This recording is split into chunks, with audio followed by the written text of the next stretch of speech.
Welcome. Welcome, everybody, to our Tuesday, July 12th City Commission work session. We'll call this meeting to order. Nikki, will you lead us in the Pledge of Allegiance? Absolutely. Turn on my mic. I pledge allegiance to the flag of the United States of America and to the republic for which it stands, one nation, under God, indivisible, with liberty and justice for all. Thank you. So just real quick, we have a new face on the dais. We have our newest addition to one of our new additions to our city leadership team, and that's our Deputy City Clerk, Michelle Wells. So welcome.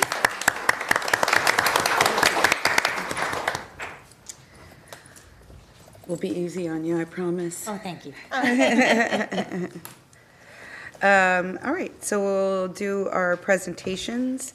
Our first presentation is the National Parks and Recreation Month proclamation. I'll turn that over to Commissioner Franny. Great. So if I can get all the rec people up here. I think we got tons of them, so I won't even try to start naming. For National Parks and Recreation Month. Sometimes not seen as a critical service, but you know what? It is. Totally essential. I mean, physical, mental well-being is critical to how we raise our kids and how we, how we age. And so you are absolutely a vital service to the city, and you do an amazing job. So I'll start with that. Thank you. National Parks and Recreation Month. Whereas we joined the National Recreation and Parks Association and the Florida Recreation and Park Association to recognize the month of July as Parks and Recreation Month. Like, you picked a hot month, we'll just say that, okay? The pool. Yeah. Whereas since 1985, people in the United States have celebrated Parks and Recreation Month in July to promote building strong, vibrant, and resilient communities through the power of parks and recreation, and to recognize the more than 160,000 full-time park and recreation professionals, along with hundreds and thousands of part-time and seasonal workers and volunteers that maintain our country's local, state, and community parks. And whereas the four pillars of the Florida Recreation and Parks Association are health, environment, community building, and economic impact. And whereas parks and recreation experiences build healthy, active communities, reduce stress, improve mental and emotional health, and aid in the prevention of chronic disease.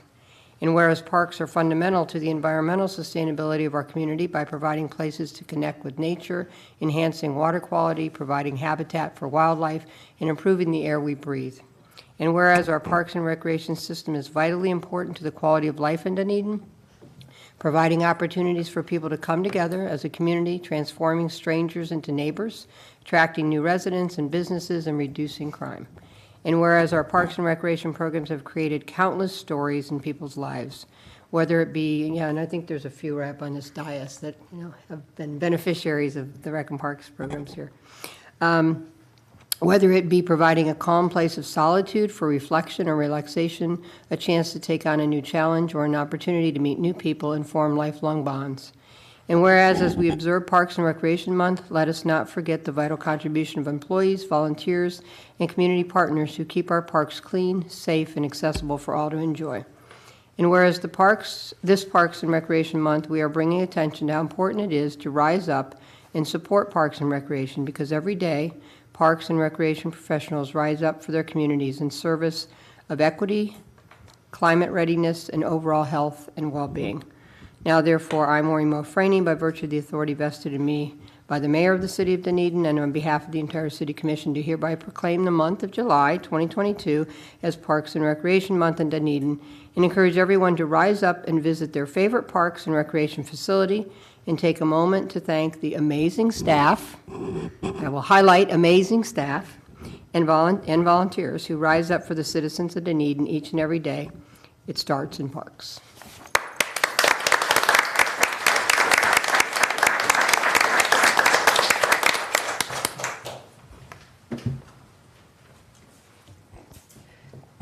Thank you for reading that proclamation, Commissioner Freeney. Thank you, Mayor, Vice Mayor, and City Commissioners. It has been an honor to receive this proclamation and recognition each July during Parks and Recreation Month for the past 15 years. This year's National Recreation and Park Association theme is We Rise Up for Parks and Recreation, and acknowledge the many ways that our staff faithfully serve our community all year long. With me this morning is Jessica Rains. She is the secretary for our Parks and Recreation Advisory Committee. Bunny Dutton is on a cruise. She's our chair, and she was unable to make it this morning. Also, several of our staff are here. Jocelyn Broadhead, Pete Wells. Jocelyn is our recreation superintendent. Pete is our parks supervisor. We have Jory Peterson and Danielle Teal with us from special events. Nicole Allen, marketing and special projects. And Lori Ferguson is here, who is our harbor master. Did I miss anybody? Okay. In past years, we have focused attention on our volunteers, partners, and sponsors who are so important to the success of our organization. This year, we are highlighting our department staff who help build strong, healthy, and resilient communities through the powers of Parks and Recreation. We also want to bring attention to how important it is to rise up and support our field. Every day, our Parks and Recreation staff rise up to engage with our community by offering clean and well-maintained parks and facilities and quality recreation programs, activities, and special events. Now we have a short video to show how we rise up to our community.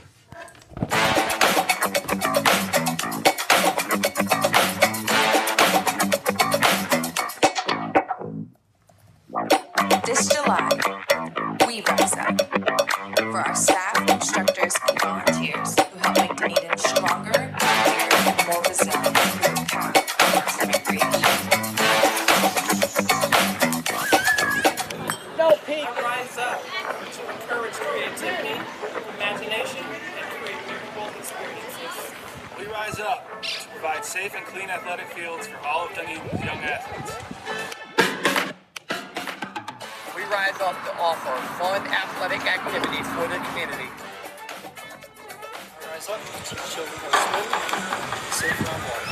I rise up to provide older adults a safe environment to experience new activities and socialize and make new friends.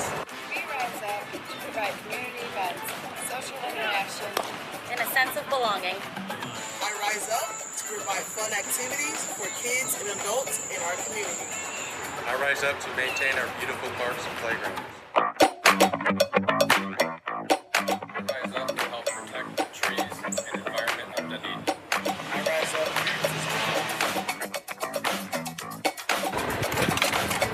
We rise up to provide a place for teens to play, learn, and interact with their peers. I rise up to help others and my community. Friends of the Hammock, rise up for Hammock Park.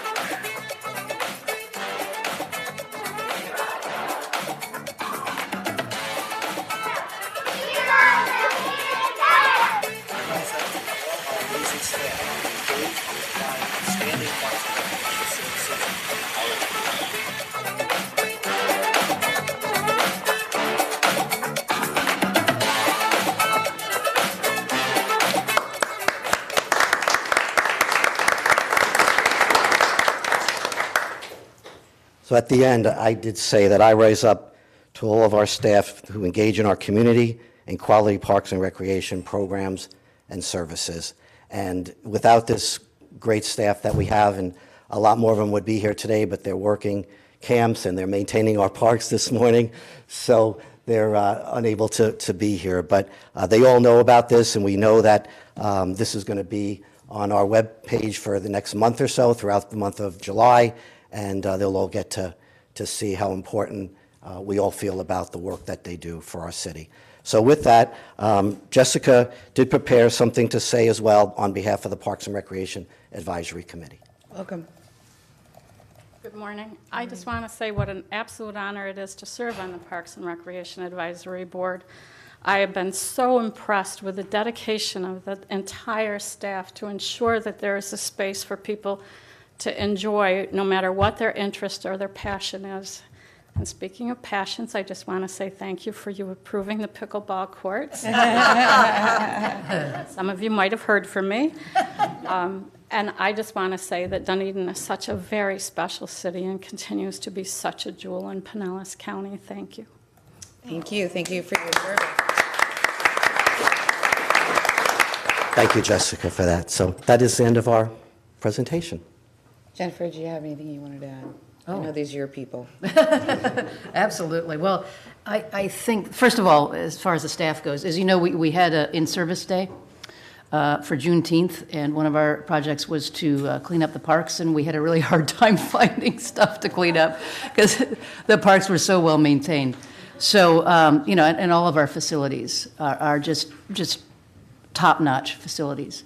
And I think that we underestimate the impact of Parks and Recreation on economic development in our city. We truly do. It's the same with public art and those types of things. It seems intangible, but there's a direct correlation between the open space that we have and the people who are attracted to our city, both as residents and visitors as well. So, the fact that our parks are, first of all, our level of service is so high, and that's supported by the City Commission, especially the acquisition of the Gladys Douglas property and Jerry Lake, which was supported entirely by our director, our Parks and Recreation staff. And by the way, Pete is, as you know, some of you have been on Gladys Douglas, and our staff did that path in-house. Tremendous amount of work. We can't wait to open it up to share that with everybody. By the way. November-ish. Yeah. So we're ready for that. Yeah, we've had lots of discussions about that. We really have. But then, and our special events as well, and everybody raves about our special events and how well executed that they are, and that's because of the city's involvement, even with some of our partners in the special events and those types of things. And I just can't say enough. And I know that when I first visited Dunedin, that was the first thing I noticed. I went to Weaver Park and saw that playground and the fit zone, which I visit all the time, and then visit a lot of the other areas, the hammock. The community center is it's so clean, it's so well maintained and run. The staff is friendly and kind, and it's just we're known for our Parks and Recreation, and that's a credit to staff here, and also to the support of the City Commission. So thank you very much, Mayor. Thank you. Well, I want to, you used the term I was going to use, underestimate. Mm-hmm. The other thing, and I could get emotional saying this because I really think it's so true, not only economic development, we underestimate the importance, especially when we look at some of the stuff that's happening in the country with the shootings and the kids, how critical it is to have places to engage them, to give them a place where they see moral leadership. They have fun together, they engage, we get them to engage, and we pick out the kid that's kind of isolated and try to bring them together and help them. So I think that we underestimate how critical our Rec and Parks programs are to bringing people together versus staying isolated, whether it's at any age, but especially for our children. So you guys have such a critical job, and I value you. Thank you. Thank you. Anybody else have anything to add? Well, I just want to say thank you. I totally agree with both Mo and Jennifer's comments. It is an amazing part of the events, the parks, all the services, the children, and I would say with Mo too, it's providing a safe shelter for children where they can grow. So thank you very much. Thank you. You don't have to. I'm just looking. Do I have to say something? No, just to echo the comments that are here, and it's nice that when our support of the park certainly comes from the residents, but it isn't just through the residents that we speak, to actually hear it from them personally and to see the comments on Facebook, how concerned they are about owls, right? We all heard about that, but just the quality of life that our Parks and Recreation bring to the residents of Dunedin is amazing. My Facebook post on the wonderful tour I got of Gladys Douglas and how excited people were that when's it going to open, when's it going to open. It's just people are just biting at the bit for the green space and just to get out and enjoy it. So thank you all very much. Anything, John? Dunedin has done a wonderful job with our parks for a long time, even through the development code and the whole 9 yards. And the only thing I want to say in addition to all that else that's been said is I just also want to personally thank each and every one of you for the work that you do. Thank you. Thank you. You see me get the tissue. It's because of what I'm thinking about, what I want to say. You know, it was really important to Tom and I to raise Thomas here because I grew up here and I knew there were a lot of great kids programs and things that would help us be better parents. And I know Lori knows what I'm talking about because Thomas grew up with Lori's kids. And I was right. He wouldn't be the kid he is today if he didn't have all those summer camps and after-school programs and, you know, now trying to give back and do the same thing until he becomes the uber adult that I know he will be someday. You know, but that's all because, and that's what I hear from a lot of parents, you know, that they, even when Thomas was in school, the biggest thing is, you know, I don't live in Dunedin. You know, how can I get into these programs? So we are envied, trust me, not just for our downtown. We are envied for our philosophy on preserving land and green space and the environment, as well as, you know, our programming. And the other thing I think is really special is our marina. And I'm not just saying that because Lori's here. But it is a pretty special place, and, you know, my family, I know John's, we've been lucky enough to really be a part of sort of the marina community over the years, and it's a very special place. It's a lot more warm than maybe some marinas in other cities. So thank you guys for your hard work. I just had one last thing to say, actually two last things. Go ahead, But we can talk about it all day. the parks, the new parks operation facility will be opening September-ish. I like the ish, yeah. Yeah. No, we're hoping Ish is good. We're hoping to have it open on September 8th. That's the day we're planning. We also are trying to move in August. Really, the only thing left to do is get all our computers and phone lines and alarm systems and security systems completed. Other than that, we're ready to move in the building. And and thank you to the City Commission for approving the use of the player development complex from the Blue Jays. If you haven't been by the building, it's been painted, the letters are on. Parks really was detailed, involved with the design, right down to choosing the artwork that's going to be on the building. So we're really, really, really proud of it. And I also want to make sure that, I think you're already aware of this, and this is a compliment to the staff, a rating of very satisfied or satisfied on the Community Citizens Survey, 96.2%. We're very satisfied or satisfied. And with all the balls we have in the air and all the facilities and parks and before and after school programs and camps and aquatics. And citizen advisory committees. Your department has the To be able to most, get- right? Yes. I mean, that's a lot. So again, thank you for the proclamation and thank you for all the wonderful comments this morning. Thank you, guys.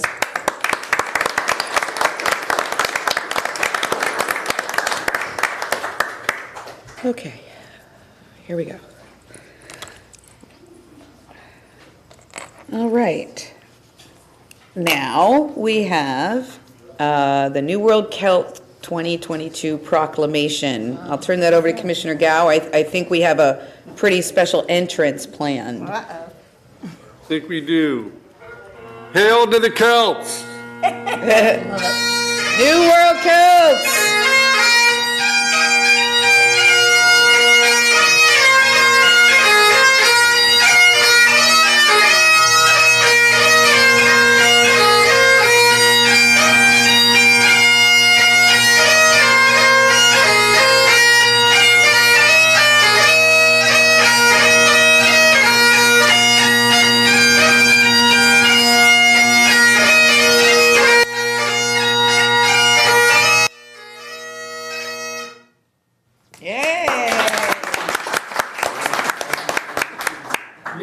You know, certainly we are known for our Scottish heritage and our culture and our 6 different pipe bands and things of that nature. And it's nice that within that support, we also have clans, right? For those within the Scottish community, understand that the clans and family.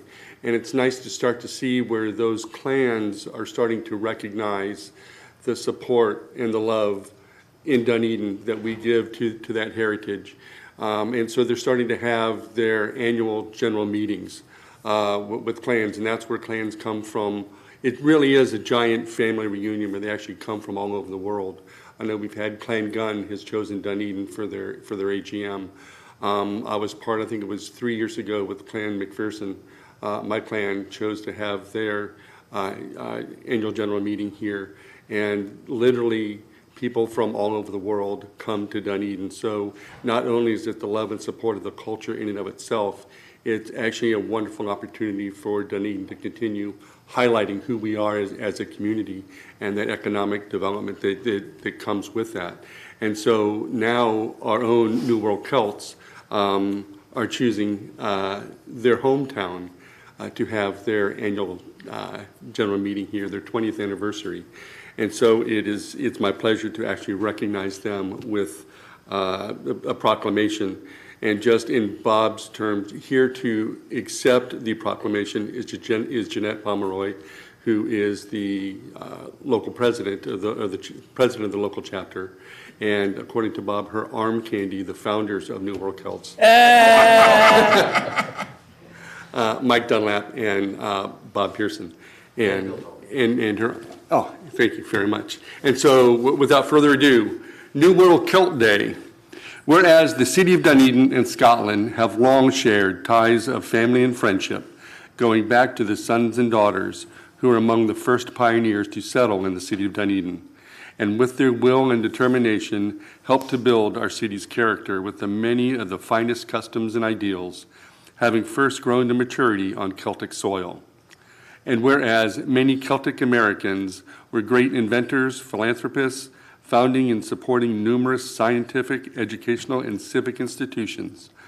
And from the evocative sounds of the I got that right, evocative sounds of the bagpipes, to the great sport of golf, and to the very roots of country music, the Celts have left an indelible mark on our culture. And whereas we acknowledge and give thanks and appreciation to those Celtic Americans that have faithfully served our nation's armed forces, and whereas the 10 founders of the New World Celts were among respected in the Celtic community of Dunedin. These founding members represented strong ties with Dunedin's school pipe bands and our historical heritage, were owners of Dunedin's first microbrewery and our Irish pub, past president of the Dunedin Scottish American Society, and won a world champion in Scottish athletics. And whereas on August 6, 2022, the New World Celts, led by President Sarah Powers and the Dunedin chapter president Jeanette Pomeroy, will hold their 20th anniversary celebration in Dunedin. And whereas with observance of New World Celt Day on August 6, 2022, the opportunity is offered to the citizens of Dunedin to celebrate all Americans who claim Celtic ancestry.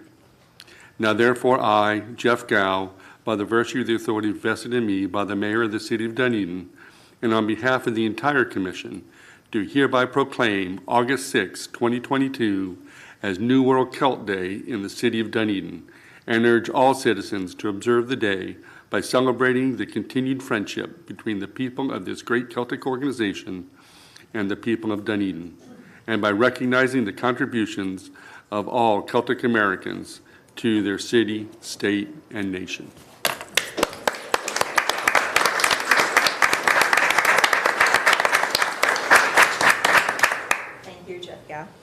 On behalf of the New World Celts Dunedin chapter, its officers and its members, I would like to thank you for the honor of receiving this proclamation from the city.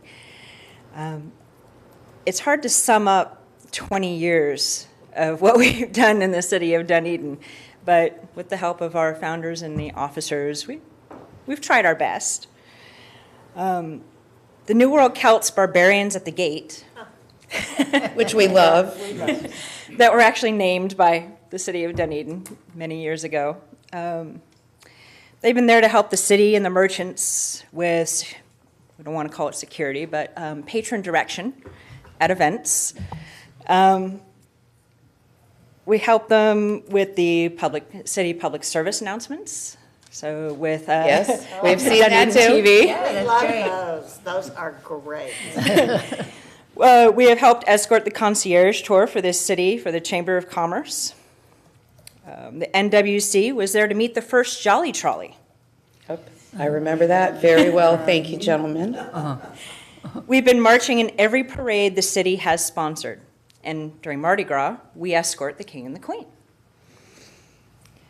That has become a tradition that they want to keep up with. Very good. We've assisted in the Pinellas Trail cleanup.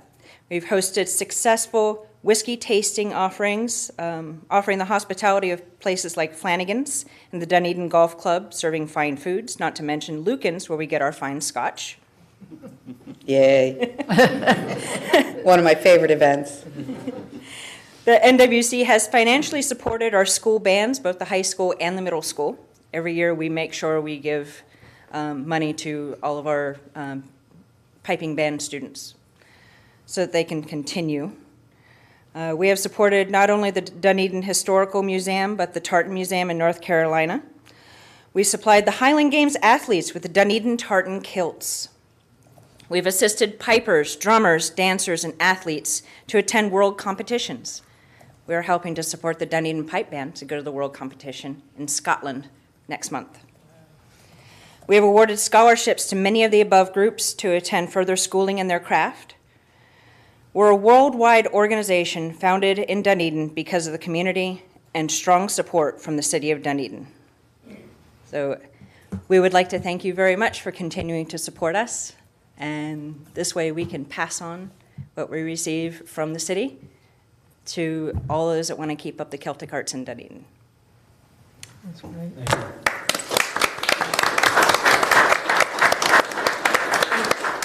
Unfortunately, the executive committee president came down with COVID, and she could not be here today. Everybody's getting it. So she did send me a message that she wanted me to read to you all this morning. This is from Sarah Powers. I'm sorry I cannot be present. I felt it best since I've tested positive for COVID and don't want to put anyone at risk. As the International Executive Committee President, I would like to thank the city for your support and acknowledgement of our past, present, and future dedication to supporting the Celtic arts in our community and around the world. I'm proud to be a Dunedin resident, middle school and high school alumni, and active New World Celt member for the past 11 years. On behalf of the entire Executive Committee and the New World Celts, Inc. family, we thank you. Oh, that's so sweet. That's very cool. Yeah. You know, we've had, I don't know, 55 years, I guess, maybe, of really outwardly celebrating our Scottish heritage, our Celtic heritage, with pipe bands and drums. And to have 3 amazing organizations in our community that help keep that going generationally. If you don't teach the kids, it won't keep going. And that's, I think, the magic formula, really, that we've had. And so I'm so proud of what you all do and how much you give back to the community, your integration. I remember when Visit St. Pete Clearwater would have those groups of travel agents come here, and we would have you guys hold the swords across the road to help them cross the street so they could just feel the magic, you know, of what Dunedin is and could be. It's very impressive for everybody. So thank you guys. Yeah, we love you. Hey, wait, the general meeting, where is it and what is it? Is there a party afterwards? It's actually our summer meeting, but it's also our 20 years anniversary, 2 years late due to COVID. Right. Yeah. So it's the summer meeting, and all of the chapters from around the state and North Carolina and all, they come and they join us for a meeting, and we're having a founders banquet. Very cool. It's an opportunity for everybody to get together. And so we do that at least let us twice know a if year. we can sneak in and at least toast you guys. Oh, you are more than welcome to attend. Okay, let us know. All right, very good. We know the place. Yeah, we do. One other thing Sarah Powers wanted me to mention this morning is, as of last night with our scholarships that we gave, now we are about $63,000 of scholarships that we've given to students. That's awesome. Very good. Thank you, guys. Anybody else? I just want, don't you guys usually bring scotch when you come to something on mass like this? Don't get me at 9:30 in the morning. I'm still working on my coffee. Well, we normally carry swords and axes and daggers, but we could. Sure. Right. You know, I just wanted to say, I love the little infomercials you've been doing, the crush it and the party, don't be a party pooper. I love those. I mean, Yeah. they are just great. They're Thank adorable. you so much. We have another one coming soon. Okay. Very good. I see Teaser. Sue, I see Sue shaking her head. One thing I wanted to say, when we started this back in 2000, we took a look at all the places in Florida we could have started at, and since half the founding members, there are 10, came from Dunedin, and since Dunedin is named after Edinburgh, what other place could there be to start a Celtic organization?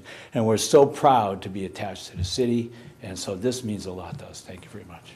Thank you. Thank you, guys. Thank you, guys. We love you.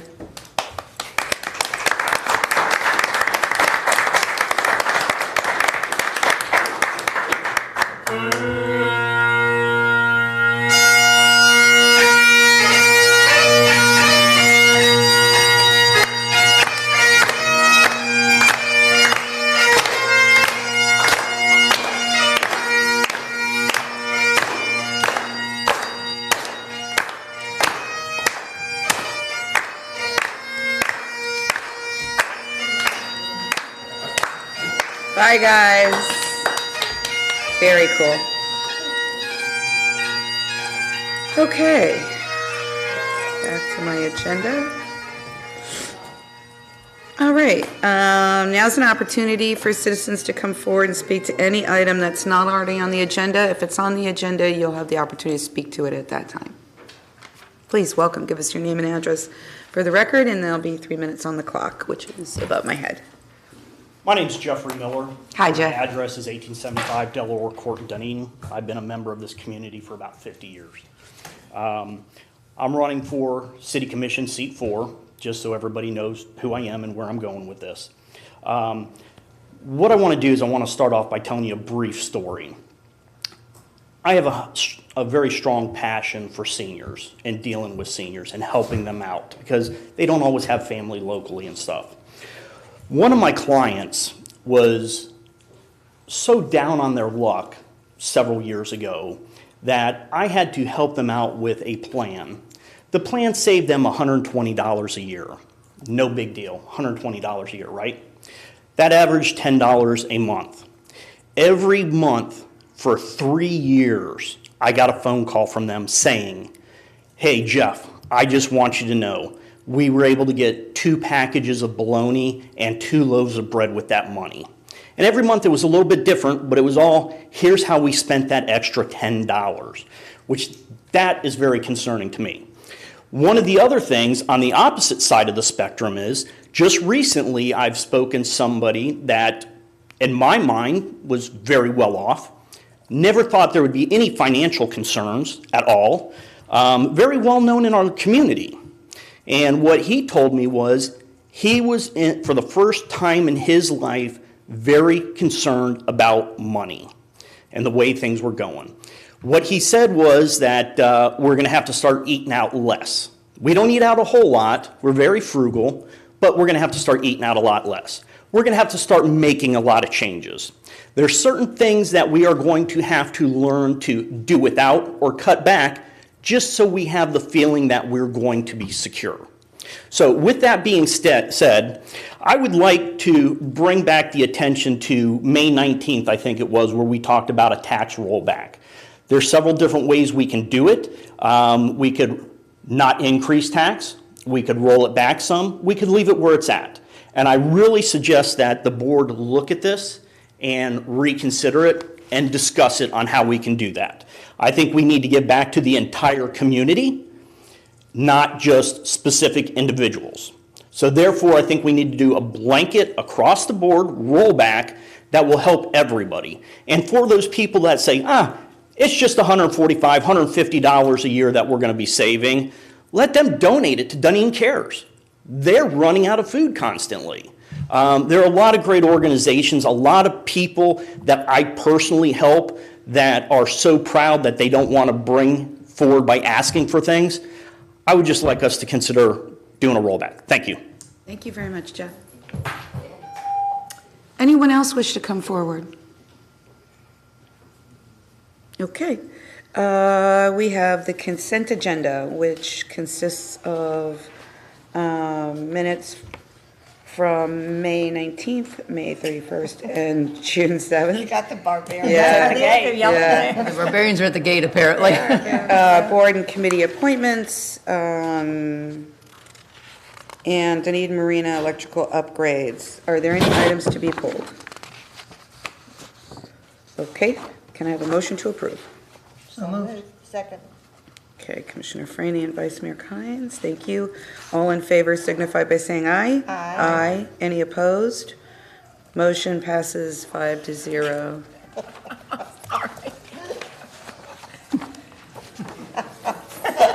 They're doing a video.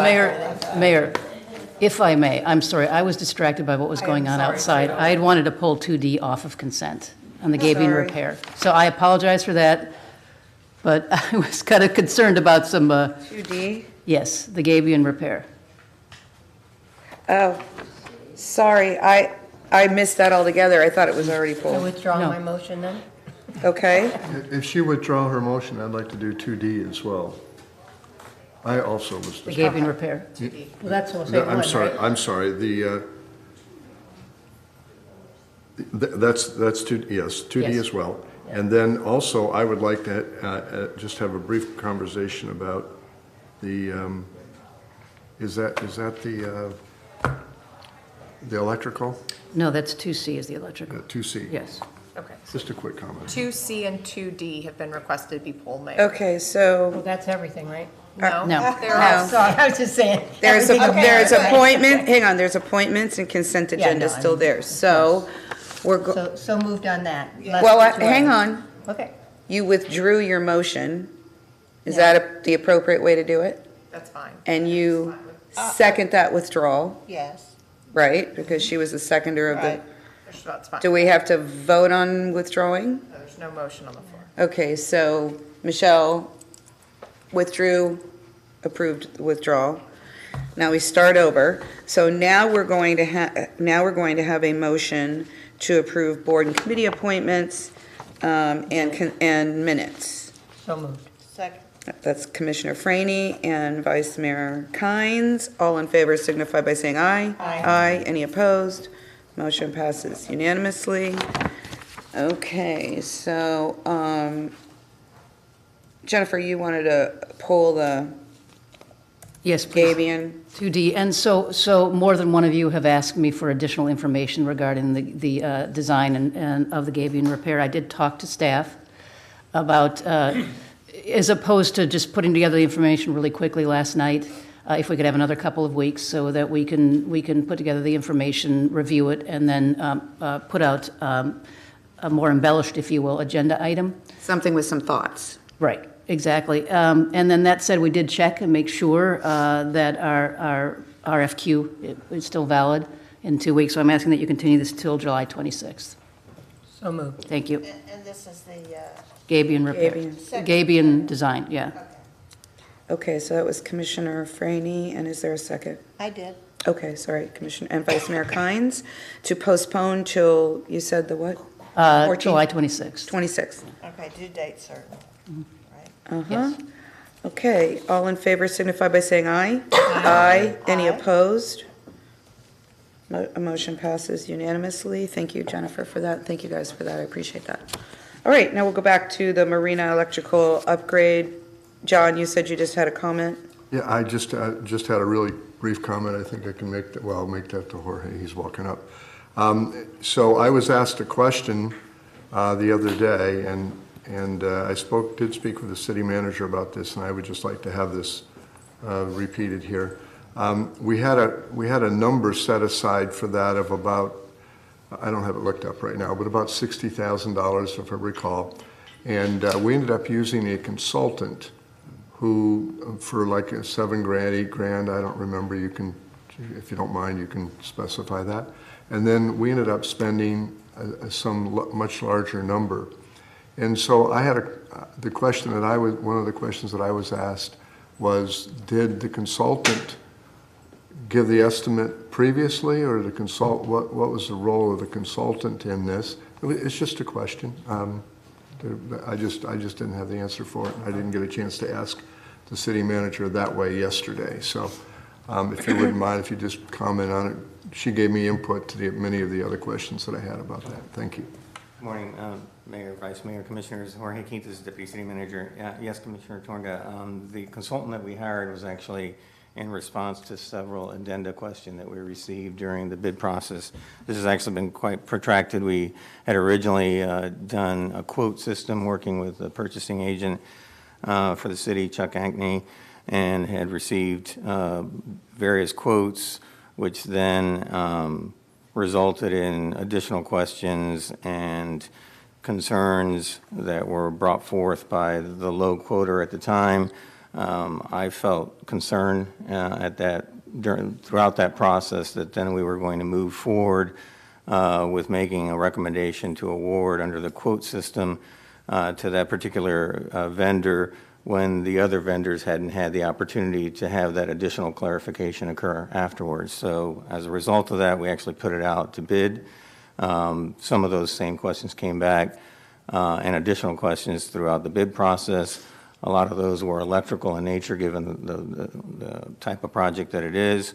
Without having that expertise in-house, we hired a consulting firm, Matrix electrical engineering firm, to help address some of those concerns and augment responses that were provided by our facilities staff as well. We responded to all those addenda questions that came through the bid process via the electrical engineer.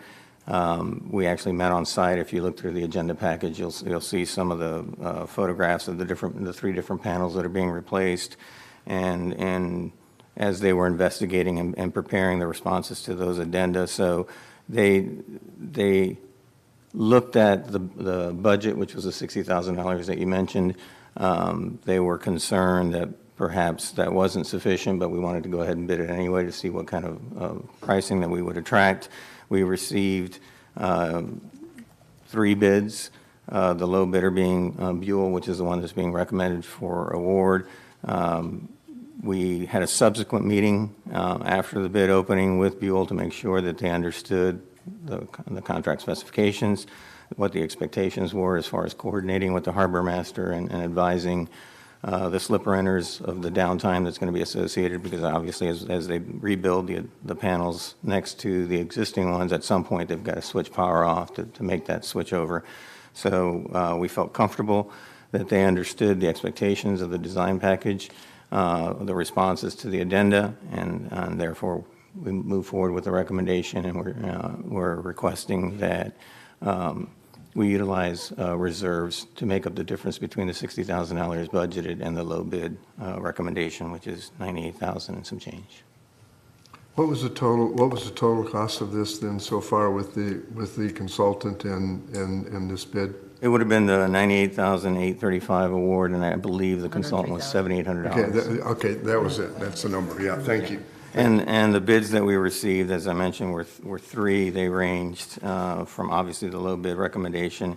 The other 2 bidders were $147,000 and some change, and they actually had some alternate bid pricing in addition to their bid, and the high bid was $154,000 and some change. So we feel comfortable moving forward with Buell. They've done work for the city before, and we also did reference checks with other vendors. Thank you. Thank you. Anything else? Okay, can I have a motion to approve the marina upgrade project? So moved. Second. Commissioner Franny and Commissioner Twonga. Okay, all in favor signify by saying aye. Aye. Any opposed? Motion passes unanimously. I think that's everything, right, on consent? Yes. All right, thank you, Jorge. We'll move to action items, which is the Social Service Advisory Committee continuance. Teresa Smalling is here for that. Okay.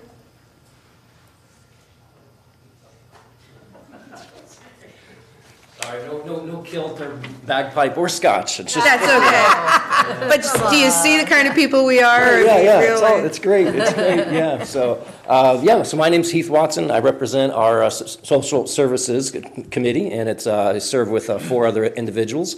And Teresa's always with us to make sure we stay focused, keep on track, and it's kind of like herding cats. So she has fun, but no, serve with 4 other wonderful people, and this has been my hometown, and love always giving back and serving. So being with like-minded people is a special privilege, and the Social Services Committee is near and dear to my heart in particular, because I also help with our local food pantry with Dunedin Cares, and how you doing, John?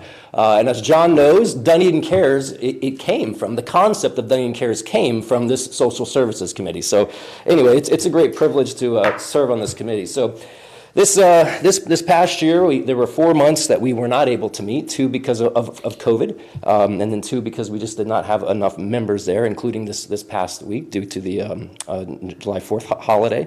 But we've been working on a number of different things. We've updated our social services directory, and the public library has updated that as well to post to the city's website and to distribute.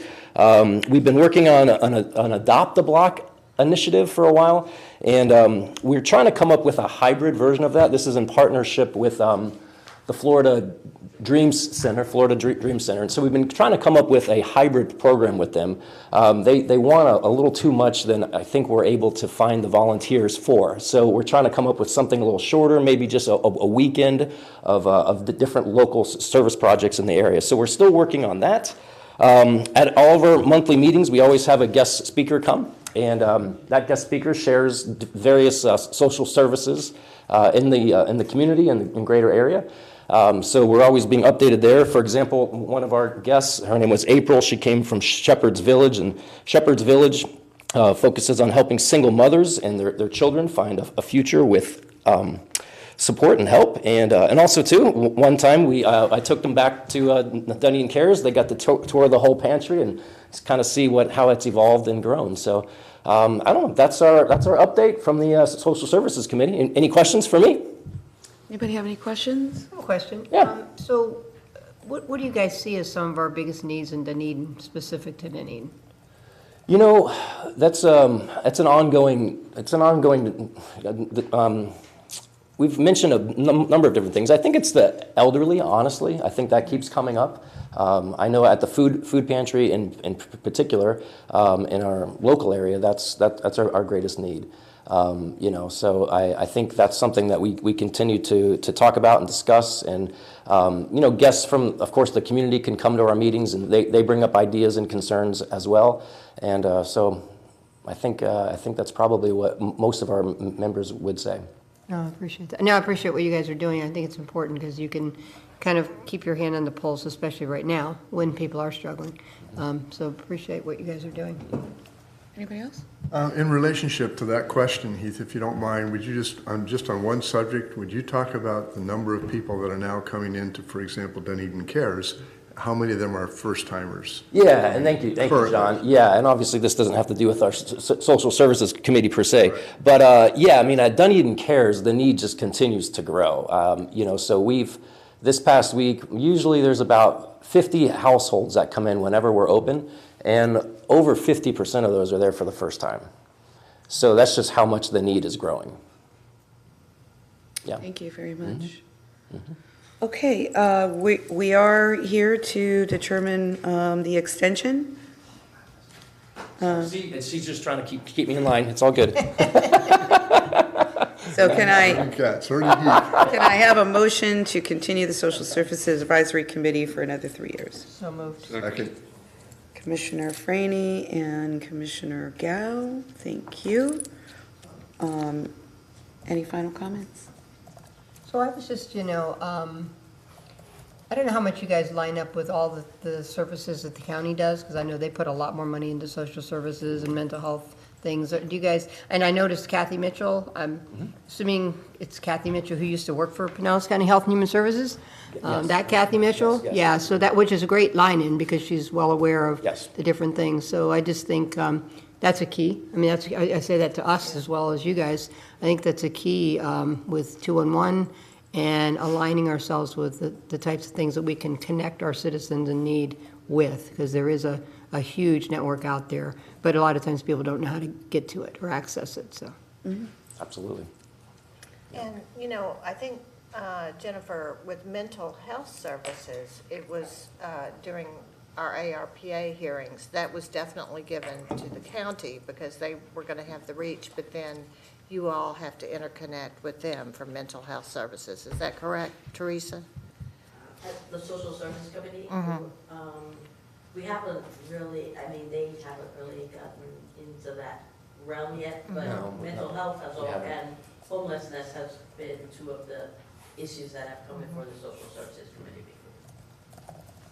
Well, I know you've got your hands full, really just trying to feed people. I know Dunedin Cares does so much. Yes. But mental health, Absolutely. It's, you see every day you read about, I just heard someone and they said, we're just not equipped Right. for 2.5 years of a pandemic, and then all the other things that are going on. And mental health is a very important part Absolutely, of yes. that. So, Mayor? Yes, May I, just to address that specifically with Heath here, had a really good discussion last Friday at the City Managers Consortium Luncheon about the wraparound services that the county is creating for mental health. And I think it might be a really good idea if we can get somebody from the county here to do a That'd be presentation on what they're fabulous. doing. Because not only is the services wraparound means essentially that when they encounter someone who is in need of additional mental health services, they assign someone to that person to make their appointments, to get them to their appointments, to see them all the way through, because it's such a maze for people who are already at risk, and they can't get the appointment that they need, and so I think that we need to get somebody here, and maybe we start with Social Services Committee and then to the City Commission to really talk about what they're doing, because it's pretty impressive. And it also coordinates with the Sheriff's Office as well, and their new wraparound services as well. They have a whole new mental health. Yeah, they do. Yeah. Yeah. We're not included in it yet, but but that is, I was really fascinated by I've that. met some of about the people that. that are doing that, and they're amazing, but Yeah. it is a huge, We should- it would be kind of cool to have a presentation here and invite Social Services Committee, like we all Right. kind of together. That'd be and we great. can Have a little bit of a discussion. We can do something like that. That'd be kind of cool, don't you think? Yeah. Yeah, but mental health is a great need, and you're right, a lot of people just don't know who to reach out to, so, and yes, the program by the Sheriff's Department, I've heard about that, but often the people who need the help the most, the Sheriff's Department's not who they want to call, so. yeah, this isn't about calling him, it's about Yeah. responding Yes, to yeah, things that might be occurring because of mental health issues. Yes. And they were doing the pilot program, but the cutoff, I think, was union. So we should probably find out. Yeah. I want to make a comment about that, if I may. So it's not just that person calling the sheriff, it's somebody else that has a concern. On their behalf. That may not or may not want to call the sheriff, or may be willing to call the sheriff, but it's trying to take care of, from a social standpoint, your entire environment. So when we see something, you may not want to call the sheriff, but you'd like to call somebody that can help. Gotta call help. Yeah, help. That's the new organization. We'll name it HELP. Oh, there you go. Okay. Yeah. All right, so we have a motion and a second. All in favor to continue Social Services Advisory Committee for another 3 years, signify by saying aye. Aye. Any opposed? Motion passes unanimously. Thank you very much, Thank and you, thanks for everyone. serving on the committee. Teresa, thank you for being our liaison. All right, then we have the proposed agenda for the 26th.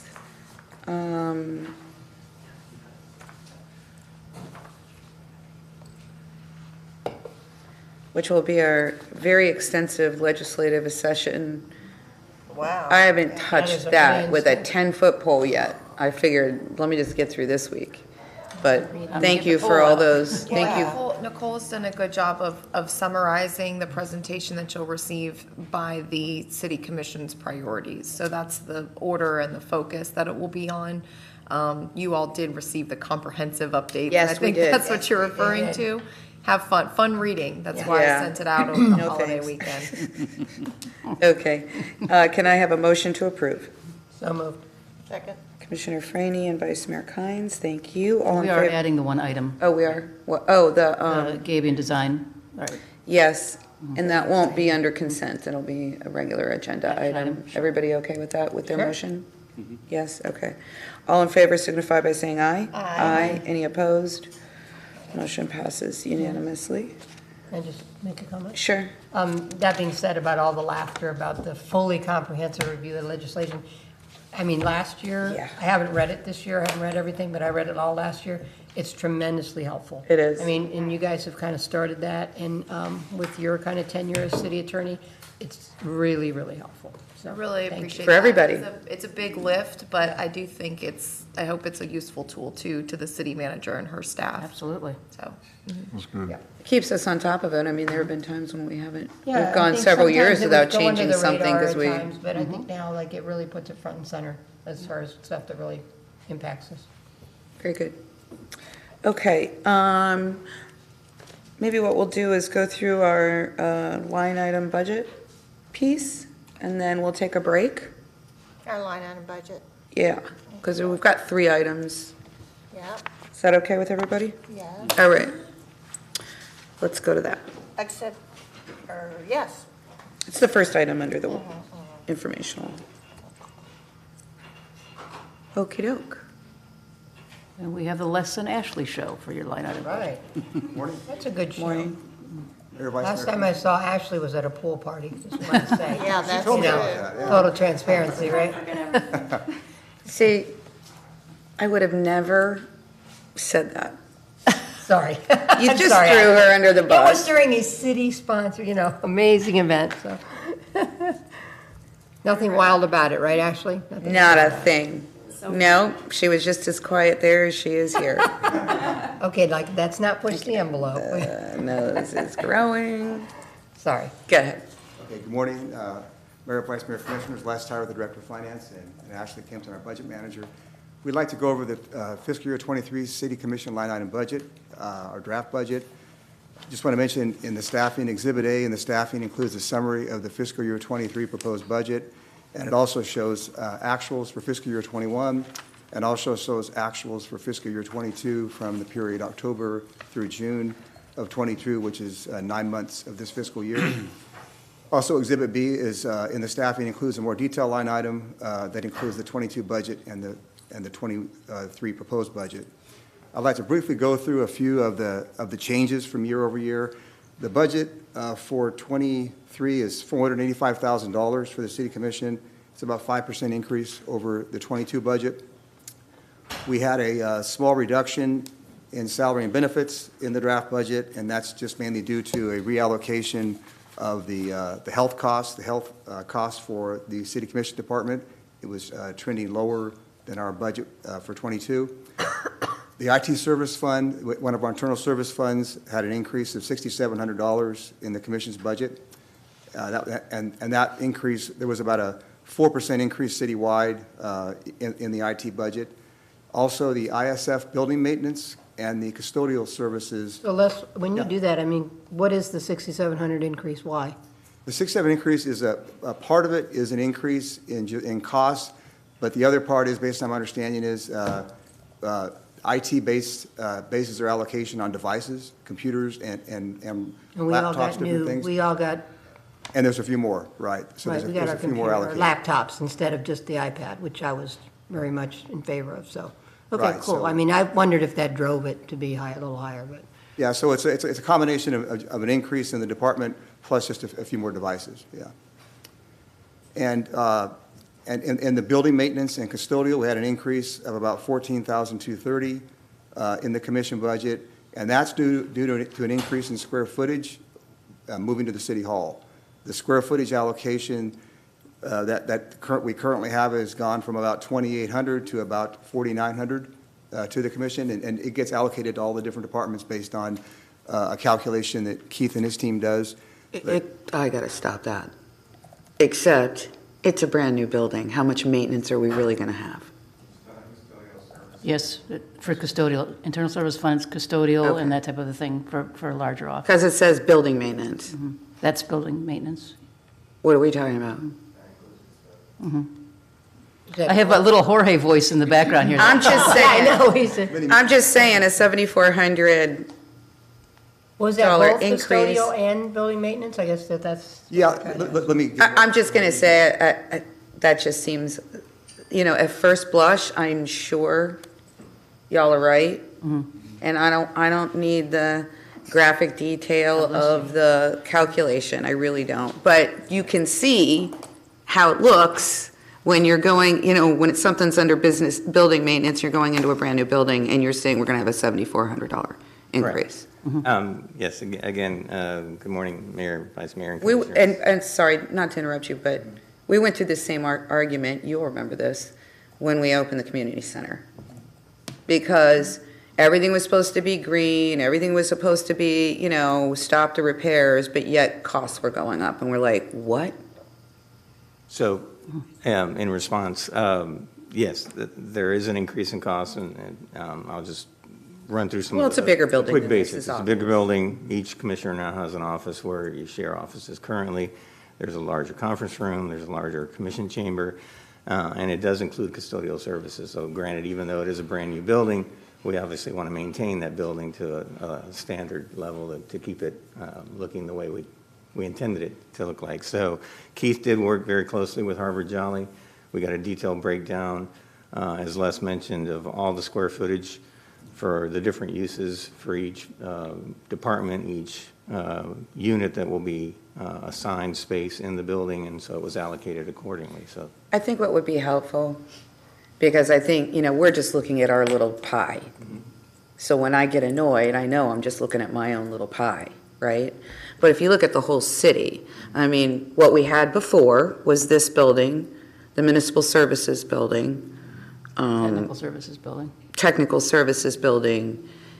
I think it would be just helpful overall to understand what that number would be for the whole picture as compared to before, not just our little piece. Because, people will ask. And I think we should just be informed. Yes, we know there's going to be some increased cost just because square footage, I think, is bigger than what existed before. So what is increased cost versus cost reduction and understanding, when we put everybody together, the return on investment. There's a much bigger picture, and I don't want to make it like there's a gotcha here, because there isn't. But I think it would be helpful for you all to let us know. So in what format can we send that to you, via an email or a separate memorandum? Yeah. How do you want that Yeah. information? Okay. Yes, ma'am. Obviously, new building, new percentages of square footage per department area, cost center, all that's in play. But I agree with you. It's like, what's the whole picture? And then, is it in line with what we were told pre-building? Right. This is kind of like, this is what we estimate, this is where we are now, and then how's that fit? So I think all that, you're absolutely right. I think looking at the big picture, so we fully understand the allocation differences based on percentage of square footage, and then how it impacts overall, and how it matches up with what we expect. yeah, I can ask Keith to do a comparison of all those different buildings that we had versus this current. Yeah, and we only need to see the total. We don't need to see the building separate or anything like that. And that being said, I will say, actually, it might actually cost more, because I remember when the health center opened. It is going to And it cost was us like, more. it was like, We knew that. I just felt, that's when we started custodial contractually, and it was crap, and it wasn't getting taken care of. Oh my gosh, this is her favorite. It was just not good service, and again, you get this beautiful new building and you don't take care of it. I could argue that now you spend more, because before, people stopped caring, because the building itself was crap. So the building, so I'm all about that, but I just want to match it up with what we expected, what we're doing, and then we've got good aligned, preventative, forward-thinking, proactive is the word I And want. we did meet Yeah. and discuss this with Keith as he was developing the ISF square footage calculations. We looked at the level of service, what's the frequency, we've got a grand lobby, you want that to, so there's a level of service that we're maintaining in that Right. building that's different than what we provided previously. Well, and we knew, in the price of the city hall, we understood it was going to cost us more. We knew that, but it's to what degree, because it's a bigger building than all of the other ones put together, I believe. Well, And more that's a people, very so good point. we knew that is part of the costs we were told. And maybe you just, maybe it's just during the budget workshop or something. When is that? end of the month? Yeah, I thought during the budget August. workshop, makes sense. Yeah, During the custodial maintenance. I don't think we have to have a big July what? conversation. July That's the 22nd. 22nd is the budget workshop. A week from I don't think it has to be a big conversation. I think it's just, look, overall, as we're going through this is the total number. We'll see it as we go through, but this is the total number, what it used to be. And I don't mean just last year. I mean, when all the buildings were functioning, it was this, and here it is now. And Yes, we can provide that information. yeah, I don't think, again, to get us on the big picture versus our little piece of the pie, because obviously our chambers are going to be bigger. The offices are going to, that's part of the reason why we needed to get out of here. Yes, ma'am. Okay, I have a different subject. Okay. Thank you, Jorge. I think that means you're good. Yes, I think, well, I don't know, Jorge, maybe. Uh-oh. I'm teasing. Go anyway. Yeah. No, this is sort of a historic ask. I'll be leaving in November. However, I would really like to ask for my fellow commissioners if we can take a look at commensurate wages for commissioners in other like-sized or surrounding cities. It's been a very long time, since 2017, since we've raised any commission salaries, and I think a lot of people truly don't understand how much hard work and how many hours. And not only that, but it's very important that we support the community. We go to many things that we support personally. But I'm asking on behalf of my fellow commissioners, a long time ago, Judge Jack Arnold did the same thing when he was leaving the commission. Judge Jack said, I think it's time that when I was coming on a long time ago, that we take a look at this. And I would like to do that. Jennifer, is that something you can do you're doing a pay and com study anyway? The salary survey. And along with duties and, I'm not using the words right, but, why don't you just include the commission in on that and then it's part of an overall picture. I'm not saying we should or shouldn't have an increase, but I think if you allow other people to do that, it's not subjective. And we can, it'll be a part of an overall recommendation and be considered in the, again, big picture, not just our little neck of the woods. Well, I thought it was important that I asked for it because I'm leaving. So it's not subjective. You all aren't asking. I'm leaving. I'm going to be gone. Yeah. And I'm following, again, a historic precedent of Judge Jack St. Arnold. So I thought that was the best way to bring it forward. I think it's not included right now in the salary survey, but subject to consensus direction, we could certainly reach out to the consultant and have them do additional work to review your compensation package, salaries versus similar sized cities in this area. And again, it's not saying we're going to do anything.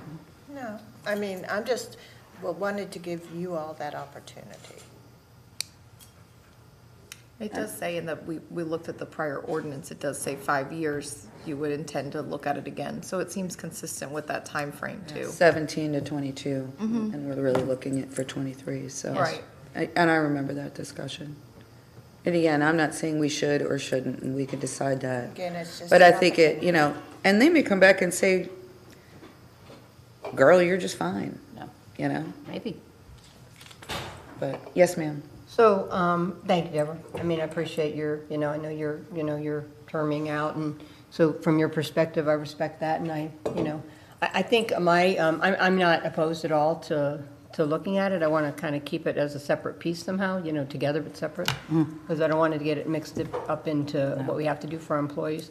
My philosophy on this, I'm just going to be transparent, is like, I think I do worry that, well, number one, it's a civic thing first, so it's not meant to be a full-time job, so it's not meant to be a full-time wage. We all work kind of full-time, even though it's not intended to be that way, but it is a lot. So I think, and I do worry that, I'd love to have, diversity. Diversity and working people and things like that, and so you want to have it enough that, like, it fits into what their family needs are and things like that. It makes it, something that is more easy for them to do, to commit to, taking away from other parts of their life. So I think of that. and I balance that with just the fact that it's a civic commitment and, it's not intended to be full-time. It's a stipend, so to speak, in some ways. So that's just my I have the personal same view. feeling. But again, I think it fits in line with Nikki. I appreciate your saying that, 5 years. So we look at it, and, at least we're educated and we make a decision. You okay with that, Jeff? Yeah, sure. John? I'm fine with that. That's in our charter, and the charter says what she just said, that it's a civic thing that we're doing. No, it's never been meant to be a full-time salary. And to look at it, I'm not sure about the combining it in this, and I appreciate you saying that, just trying to make it easy. But there's probably some detail that needs to be drilled down, because we're not just all compatible in how it happens. So maybe we do it as a separate thing and have somebody else do the research for it to make it easy and to get drilled down and just see what it really all is. If you will, we have consensus direction. Let me work with Dr. Smalling to bring forward the most objective study that we can for all of you, given the direction that you've given us now, whether it's the consultant or not, but whatever, to bring something forward to you that's very, very objective. And see, and I will tell you that I do think it should be done together, because somebody is analyzing our organization to see what the needs are, and they have a very good understanding of that. And I think that's part of the importance. I mean, why would we have a different person do? To me, it's just, I'm not saying it has to be, I just think it's a holistic approach.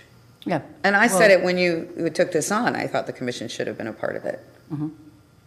I'm just going to jump in. I tend to be more conservative about this issue, but I just want to be cautious. We're doing a market-based study for our employees. Right. I think that, I get it. I mean, we have people and we can compare it to, but we're not really a market-based kind of position. I mean, we're kind of a civic position. So I think they're different.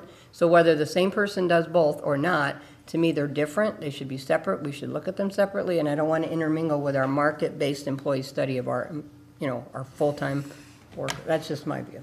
Well, and I think Teresa can, and Jennifer can work with the consultant to understand the difference. I mean, I don't think that means you have to hire somebody separate to do it. That's what I'm trying to say. I think we can communicate the difference in the positions. I'm not sure you have to hire anybody. Yeah. Well, I agree with again, that. I'm I not sure think you do either. I think. Well, I think if you go in-house, it's subjective. I really do, and I think we're working really on something that's not subjective. Not that I don't believe that Teresa and Jennifer can be not subjective, but we'll let Jennifer. You're expressing your concerns. I'm expressing mine. I really want it to be not subject. I want it to be independent, reviewed, with knowledge and understanding. I think that's really important. Yes. And I agree with Commissioner Franey and Commissioner Torga and everybody else. I'm not looking, hell, I wouldn't even have brought it up. I appreciate that you did. But I'm not looking, I don't think that in the spirit of our government here that we're supposed to get full-time salaries. I've never felt that way, nor do I think we should. I don't think that. No, and I know you at don't. all. Yeah, I know. I just think that, there's times to look at it, and it seems to me that I would be the right person to bring it forward because I'm leaving, but also, so it's sort of like, I'm trying to do, it is traditional, I'm trying to do something for you. Let you look at it. Commensurate salaries. That doesn't mean you're going to have it is a civic duty and a civic love, but, there are many hours associated with it, and we're also expected to support our community, and I think we should. I think that's part of our job, to be there, to go to things. So I'm just saying, look at it with a commensurate idea of looking at other local communities that are about the same size. Are we commensurate with it, or are we not? And that's... Right. Anything else? Thank you, Deborah. All right, do you have the direction you feel that you need? So I do feel I have the direction, but I do have a comment that I'd like to make, and that is that, again, I'd like to work with Teresa to bring before the City Commission an objective report. She's a veteran of this. I am as well. We would reach out to our consultants and find out what the scope of their work is, and, you know, but I think that it could be objective, Mayor, even if we do it in-house, because numbers are numbers, and we certainly wouldn't be making a recommendation. You know, the aspect of independence of the study, I appreciate. It takes staff out of the fire, really, is what you're saying. Well, it does, and if they're making recommendations on all of these other positions, and to me, why can't they just make a recommendation on us? Mm-hmm. And again, it does take you out of the fire. Mm-hmm. I understand. And so I think there's some level of importance on that. Now, it's up to us whether we approve the recommendation or not. Mm-hmm. Right. But, you know, so I'd at least like that to be considered. I'm not Sure, absolutely. telling you exactly what to do. You've got other commissioners here, you know, Right. everybody can kind of mull it over, but these conversations are always awkward. I think you make them less awkward when it's an outside person and when there is a recommendation, not just for us, but for the entire organization. It makes it a lot less awkward because it's a big picture Mm-hmm. of what we need to do. So that's what the point I'm trying to get across. But you're also asking for a factual situation. Yes. Are we about in the same range as other cities as of the same size? But it's not, see, that's the thing. It's not just about size. A population, I think it is. I mean, we're not strong there, we know that. No. But, you know, I think we have other cities around us that we could look at and see if we're pretty stable to them. Yes. That's factual. Mm-hmm. It is. Thank you. Thank you. Thank you. Okay, back to, thank you, Commissioner Kynes, or Vice Mayor Kynes. I appreciate you thinking of us on your way out the door. We love you. Okay, back to the budget. Interesting. So Jorge, you have an increase in the custodial services. So building maintenance, you said included custodial, but it doesn't. Or is it shown in both places? Because you've got a line item here that's custodial services that went up $6,800. And then you have building maintenance that went up $4,900. Okay, thank you. Anything else, Les? Just a couple of quick comments. Just mention that travel and per diem went up $4,900 in '23 over '22, and we budgeted travel to Sterling. That's that increase. And just want to mention that the aid to private organizations are budgeted at $148,000. That's consistent with '22. There's no change. Just want to mention that the applications for this year's grant were sent out, and they were due on June 20th. And our aid-org subcommittee has met once. We met on July 1st, and we meet again July 18th, and we'll be bringing that to the commission at the workshop number 3 on August 16th. And that concludes our general comments. Okay. Questions? Do you have a rough list of what goes into the pubs and the books and subscriptions, et cetera? There's a couple of big ones, so. In Exhibit B, there's a breakdown. Yeah. Yeah, if you look at page 5 in the staffing, which would be towards the bottom, it says books, pub subscriptions, and it's got kind of a breakdown there. Can you just state those? Sure, yeah. I'll go over the larger ones. Chamber of Commerce membership, $2,000. Tampa Bay Regional Planning Council, $2,100. U.S. Conference of Mayors Council, $3,500. The Florida League of Mayors, $1,100. National League of Cities, $3,600. Florida League of Cities, $5,600. And then Sister Cities International Membership, $610. Those are the larger ones. Thank you. The Doodle membership? Yeah, dual membership was added. Got that? That's important. Which is very important, actually. Okay, then, $85, okay. I know you all hate it, but. I hate to doodle. I hate that. Yeah, well, you know what, I hate the email with the long list of dates even more. I always pick Doodle's the easier. last ones. I Doodles figured is that just easier. go to Oh, no, the- it is. I totally agree with it. Oh, yeah. It they used to cracks me have up. to- 85 bucks is cheap compared Yeah. to the time it saves, but it just did crack me up. Okay. Any other questions? Right now. And you good?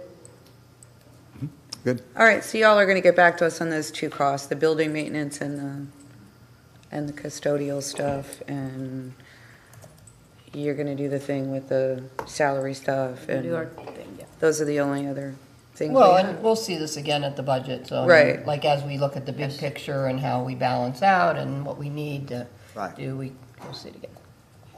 Okay, very good. We don't need to kind of vote, so.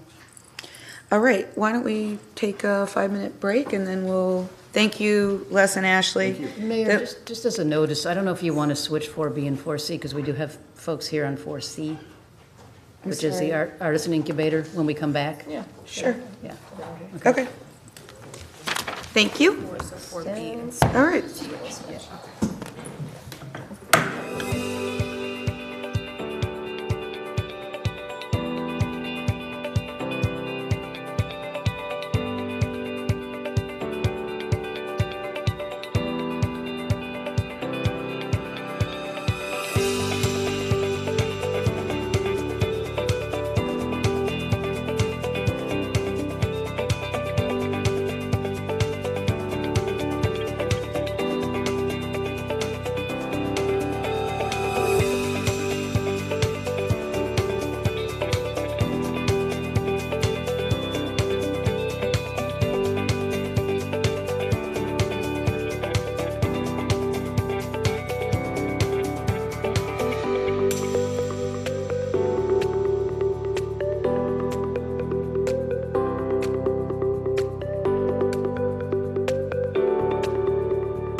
We'll call our commission work session back to order, and we're just going to jump around on the agenda since we've got some people here for the Artisan Incubator. Let's jump to that. Jennifer, any opening remarks? I do, Mayor. Thank you very much. And good morning again, Mayor, Vice Mayor, and Commissioners. The Artisan Incubator is the property located on Douglas in the larger industrial type building. As you may recall, a year ago, as instructed by the City Commission staff, sent out a letter to our subtenants. Currently, we have a lease with the property owner, Randy Davis. We sent a letter to our subtenants saying that they most likely need to look at different accommodations for their particular activities within that building. One of the subtenants then counteroffered, and we felt an obligation to bring that counteroffer before the City Commission. That said, this has been a very long and laborious negotiation because we are negotiating with the owner of the building. We are negotiating with the subtenants and making sure everybody's talking. There are a lot of moving parts on this particular property. What you have before you this morning, and Bob is going to go into some really good detail, but what you have before you this morning is our recommended deal structure, if you will. You don't have the agreement before you. You're going to see it again. The agreement expires at the end of September. Our agreement with the owner itself and our subtenants. So you're going to see what we have negotiated with everybody involved as the deal structure. We're looking for your consensus direction. This is a workshop. And your comments, and then we would bring back those agreements to you at a later date. So we've been working, I think this has been on your workshop agenda since last February, but there, as I said, there are a lot of moving parts and things changed and we had to pull it back and then put it back on again, but we feel that we have all the information that we need and everybody's in agreement at this point. So with that, I'll turn it over to Bob Ironsmith. Thank you, Bob Ironsmith, Economic Development Director. Good morning, Mayor and Commission. As Jennifer said, this is really discussion for the Art Incubator. We have a current lease with Orthios. I'm going to run through a PowerPoint with you that will cover several items. One, the background, the purpose, why this initially was initiated, the renewal considerations, the budget, the funding, and new performance measures if the Commission decides to go forward with this. And then really what we're looking for at the end of the day is Commission direction to move forward with preparation of a lease agreement by City Attorney and come back to you here probably in early September, I would think. So with that, I'm going to go through that PowerPoint and I'd be happy to answer any questions. I do want to say one thing up front, if I may. I just want to acknowledge all the help that Doug Hutchins has provided to our department relative to preparation of this PowerPoint and some other items. He's absolutely been very important to us, especially with discussions with the owner, Randy Davis. The current lease has been in place since 2016. Something that the previous City Hall and Administration and Commission asked the Dunedin Fine Arts Center and Archangels to be part of providing for a cultural art type experience on Douglas. So this has been quite some years in the making. The bottom part of that just talks about the square footage of the different uses on the buildings. The subtenants are the Dunedin Fine Arts Center, which we use that acronym, DFAC, and of course Director Georgianne Bissett is here, and Archangels, and Bill Coleman is also here from Creative Arts. We also have in there some subtenants, some artist studios that actually Archangels manages and works with.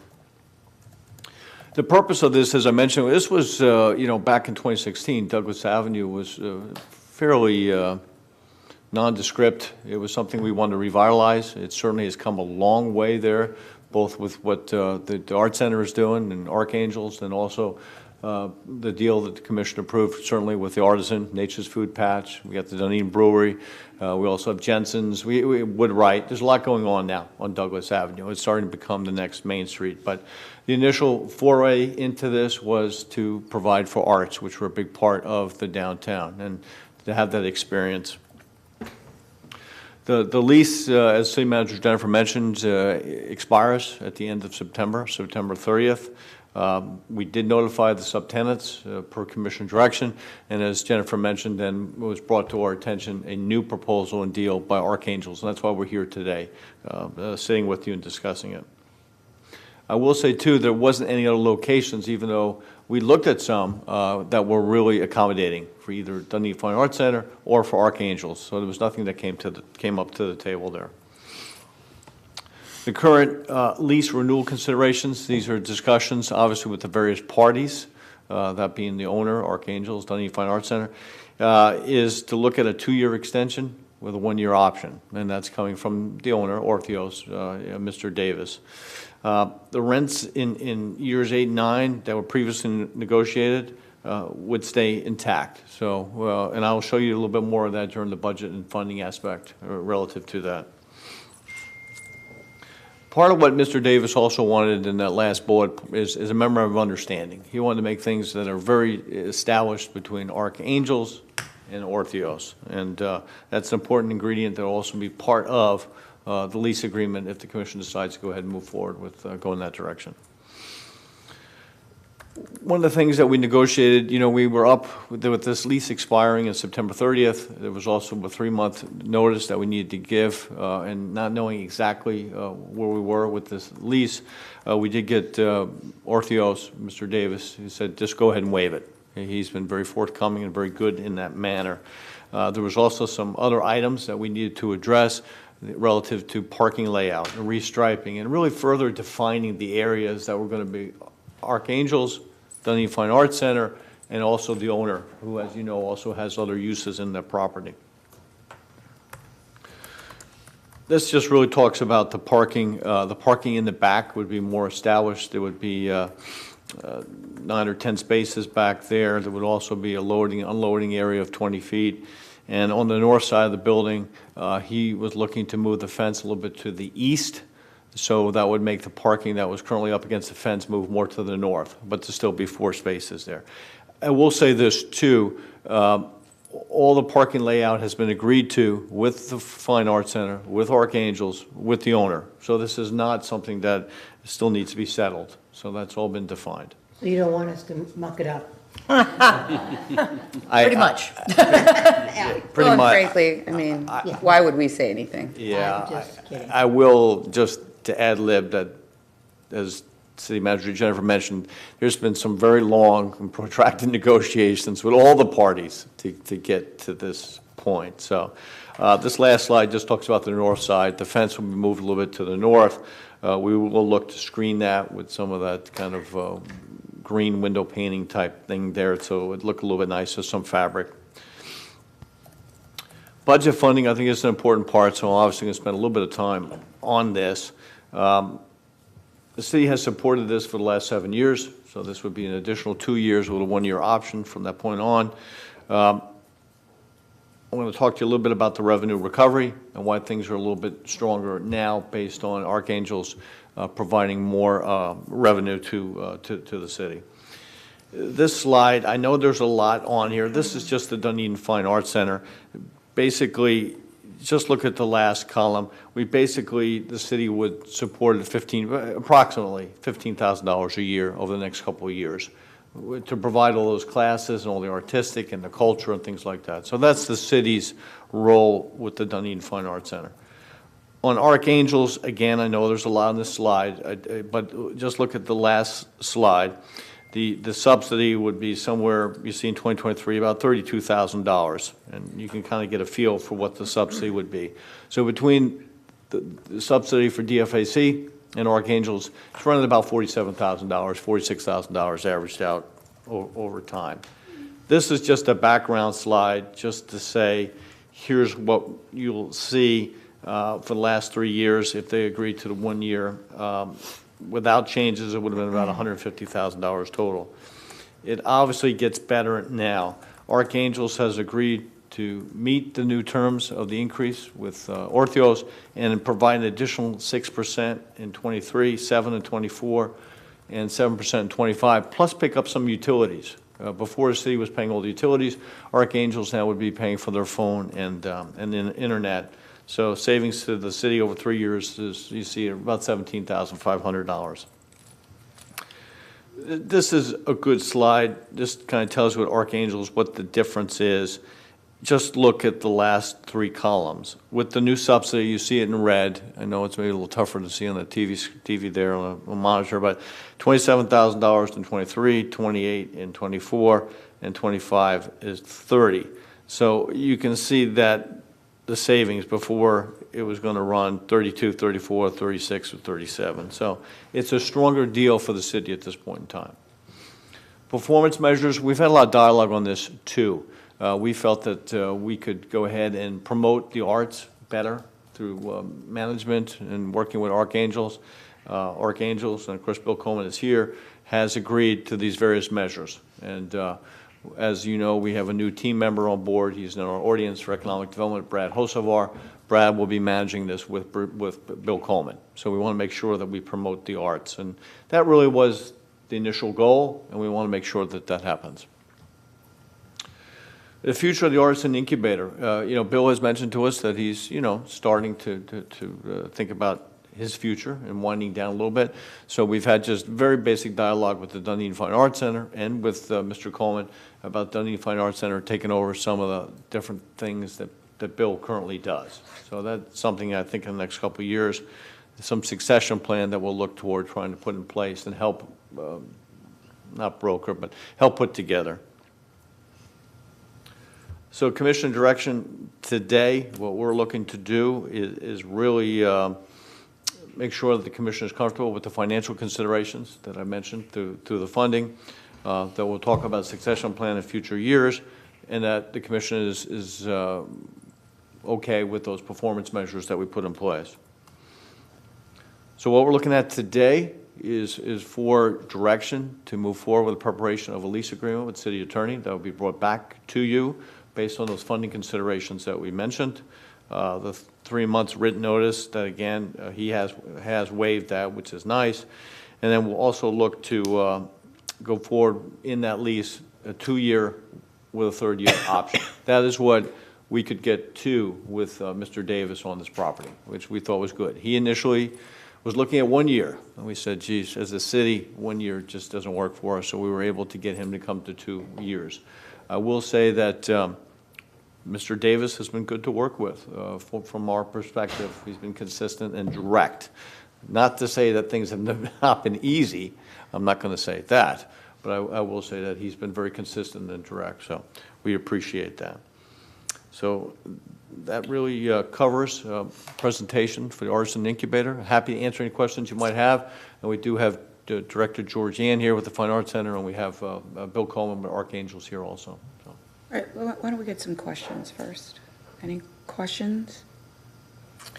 Can you talk about, I was really interested in the thing from Ken Hannon, where he met, I think, with Archangels concerning a possible buyout of the equipment, unless I read it wrong? No, that's what it said. We had, I certainly could speak a little bit, and George Jane can pick it up, certainly. We met here at the city in the conference room. We talked with Bill and Ken and the Fine Arts Center, and there's certainly interest, I think, in order to carry forward. But of course, there hasn't been any tangible type dollars or any type of acquisition or things of that nature. But there certainly seems to be very strong interest on both sides. Is that fair? Okay. So yeah, I think it's important. I will say with Mr. Davis, he has 2 years and we can ask for the 1 year. Of course, that's subject to him, but we know the property is kind of in a trust for his kids, and we don't know exactly what's going to happen with that property in the future. So it's 2 years with an option to Yes. renew for 1 year? Right. That's what you're proposing? That's correct. And that was heavy negotiations. I don't know how else to say. A heavy lift. Yeah. It was a heavy lift. It's been a heavy lift. It's always hard to mediate all different parties and all different interests. And you have a lot of different parties and different interests. Yeah. I've had numerous talks with the city manager over quite a few months. Okay. Commissioner Cal, any questions? No questions. Commissioner Free, any questions? Yeah, I have a few. So Bob, I wasn't here when this was kind of initiated. So based on the 2-year recommendation, I mean, is this kind of lending itself to be more in line with what the vision, because I know for 7 years we really haven't achieved the total vision. Does this help it? Yeah, I think it does, in a couple ways, yes. I think the performance measures weren't really established nor managed, and I think in this way we can promote the arts a lot better. And I think with the new team member that we have on board, and we've already talked a little bit this morning with Mr. Coleman, yeah, we're looking to do that. So I think this is more aligned with what we had from the beginning in 2016. So, so the 3-year subsidy for the Fine Arts Center would be $47,000? I believe so. I can go to that slide. I think I could. Maybe I can't. Oh, here we go. You said 15,000. Yeah, I did. Yeah, it's very close, yes. And the Archangel subsidy is $86,000 with the increase by Mr. Coleman. 32, actually. Yeah, 32 a year. So, yeah, that's about right. Yes. $86,000 for the 3 years. Well, yeah, that's what it says. Yeah, it looks like 3-year total, that- 86,000 76,000. is our new subsidy. What is it? 76. 76. On the bottom there, 76,214. I know it's hard to see on the bottom.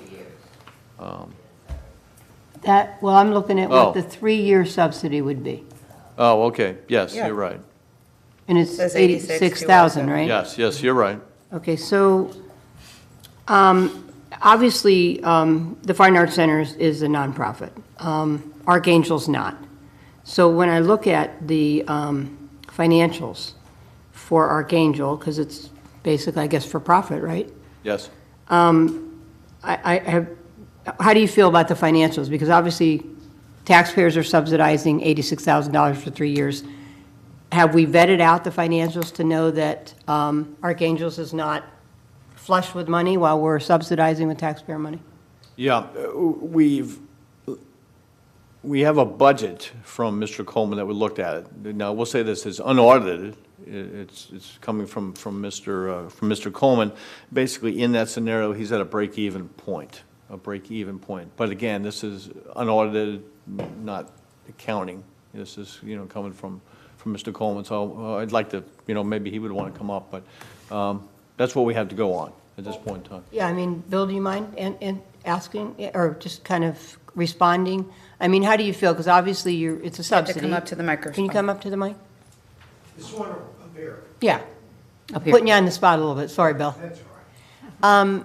Obviously, from our standpoint, and I love your work, so it's not about that. It's about, $86,000 over 3 years as a subsidy, and then the fear that, hey, if you're a for-profit, you're not a non-for-profit. That's How much correct. money are you making off your business? Can you respond specifically to how much money you make off your business in an annual given year? Yes, I can. Last year, we had a net profit of about $15,000. So it's not that we're flush with cash. What the plan is over the next few years is to merge with the Art Center and increase the learning and classes that we offer in welding, metalworking, and blacksmithing classes, and narrow down the construction end of what we do with railings and gates and things like that. The other thing I want to add is I'd like to really thank the city manager and the staff. You have no idea of how hard and the hours that they had to work to, bring us to the point we are right now.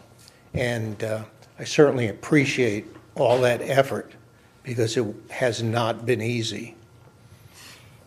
When you talk about the money, the profit that's been made with Archangels, does that go back into the business in Yes, it some does. way? And how does it go back into the business? I just keep investing either in equipment or advertising with it. And so, and I think in the next 2 years, you've made some commitments about kind of being more, promotional of the artists that Yes, are that's there and exactly doing right. the, We want to the quarterly. also expand the classes and the teaching aspect of it. And over the next few years, I need a succession plan.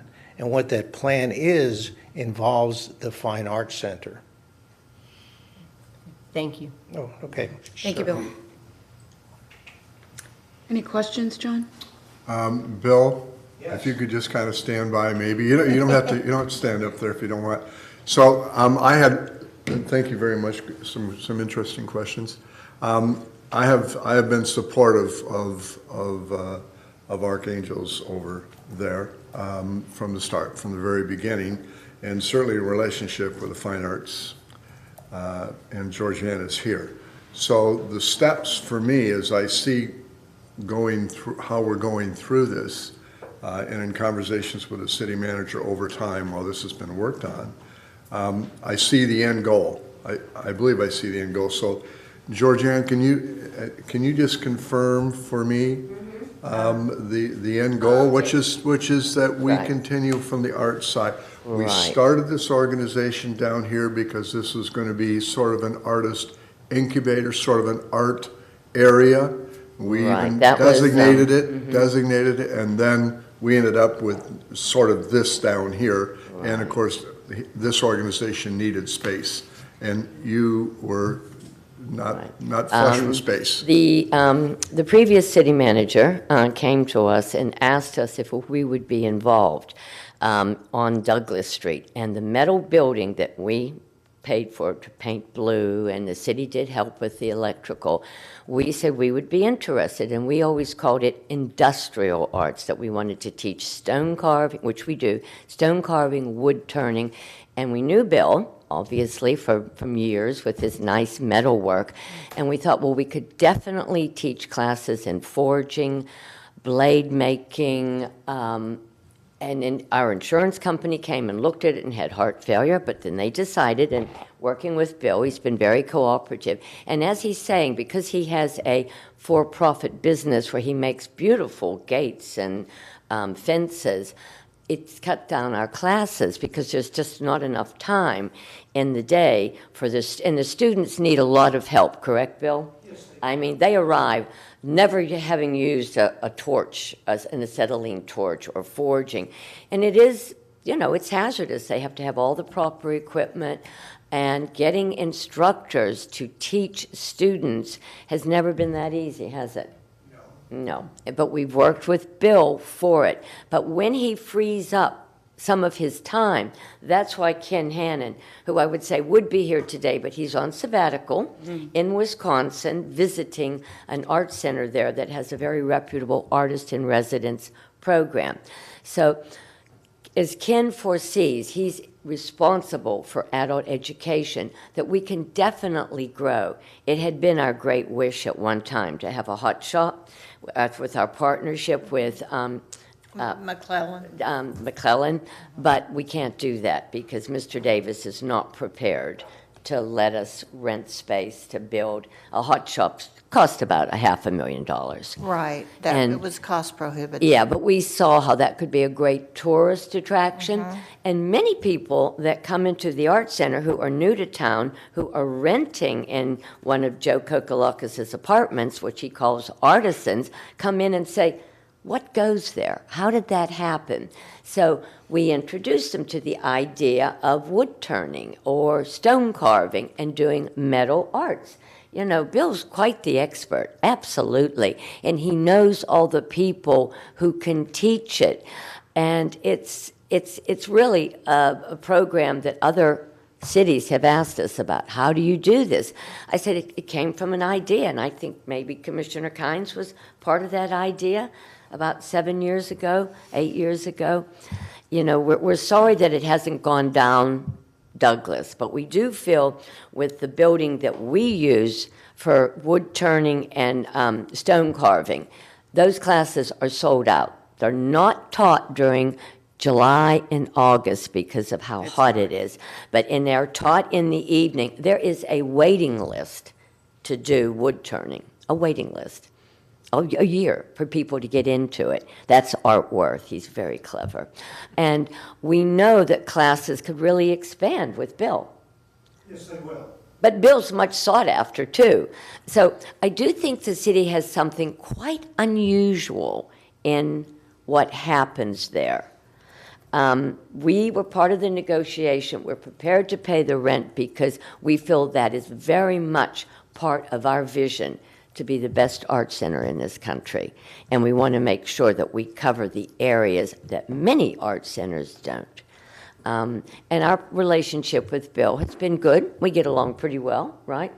I know he's had problems. Right. Well, pretty well. Not to put you on the spot. Right, but- I put him on the spot. So, do I need to say more? I don't know if I made my case very clear. Can I just tag on, Jen? Yeah. Just one Please, question? please. So I'm going to put you on the spot. Oh, good. So based on your comments, so Bill's part of the operation is for profit, $86,000 subsidy over 3 years. From your point of view, does he have the time to give to the classes that are really the true vision of this project?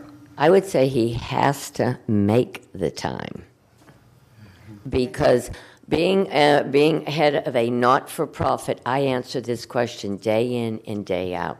Why are you subsidized? I said, and I give them a whole long list. Therefore, we are working for the community, for the city of Dunedin, for Greater Tampa Bay. And I think that Bill... Well, that's really putting Bill on the spot too, but yeah, Bill, please respond. I have one other thing. What plans that I have is to switch the corporation to a nonprofit from a profit. Yeah, he has So those when we plans. blend in with the art center, it's very, very easy to do. So that's also in the works. And we remind Bill that not-for-profit does not mean that you don't make money. It is a tax designation, but you put your mission before your own personal gain.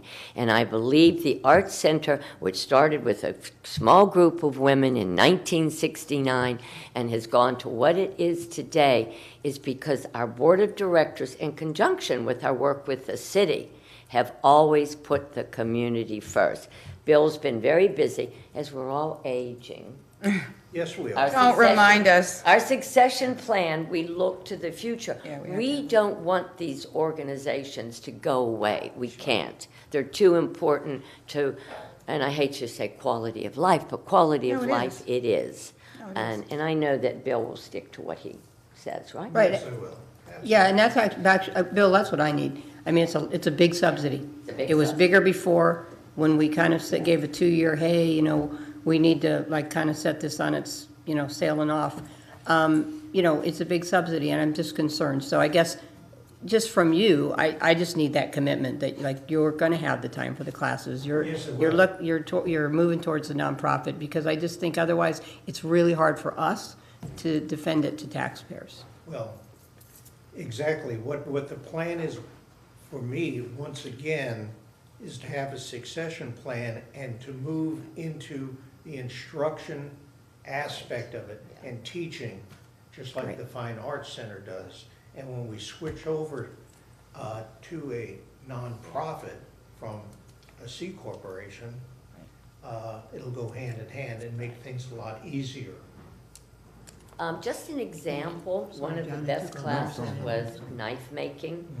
And some of you may know the dentist, Dr. Garland Forbes. It took him 80 hours to make the most incredibly beautiful knife. That was 80. Set of the whole knives he set. made, It was the instruction that they can learn under Bill. I mean, these knives were for Thanksgiving. Yes, they for were, chefs' knives. And we know, for those who've taken food arts, how important the chef's knives are.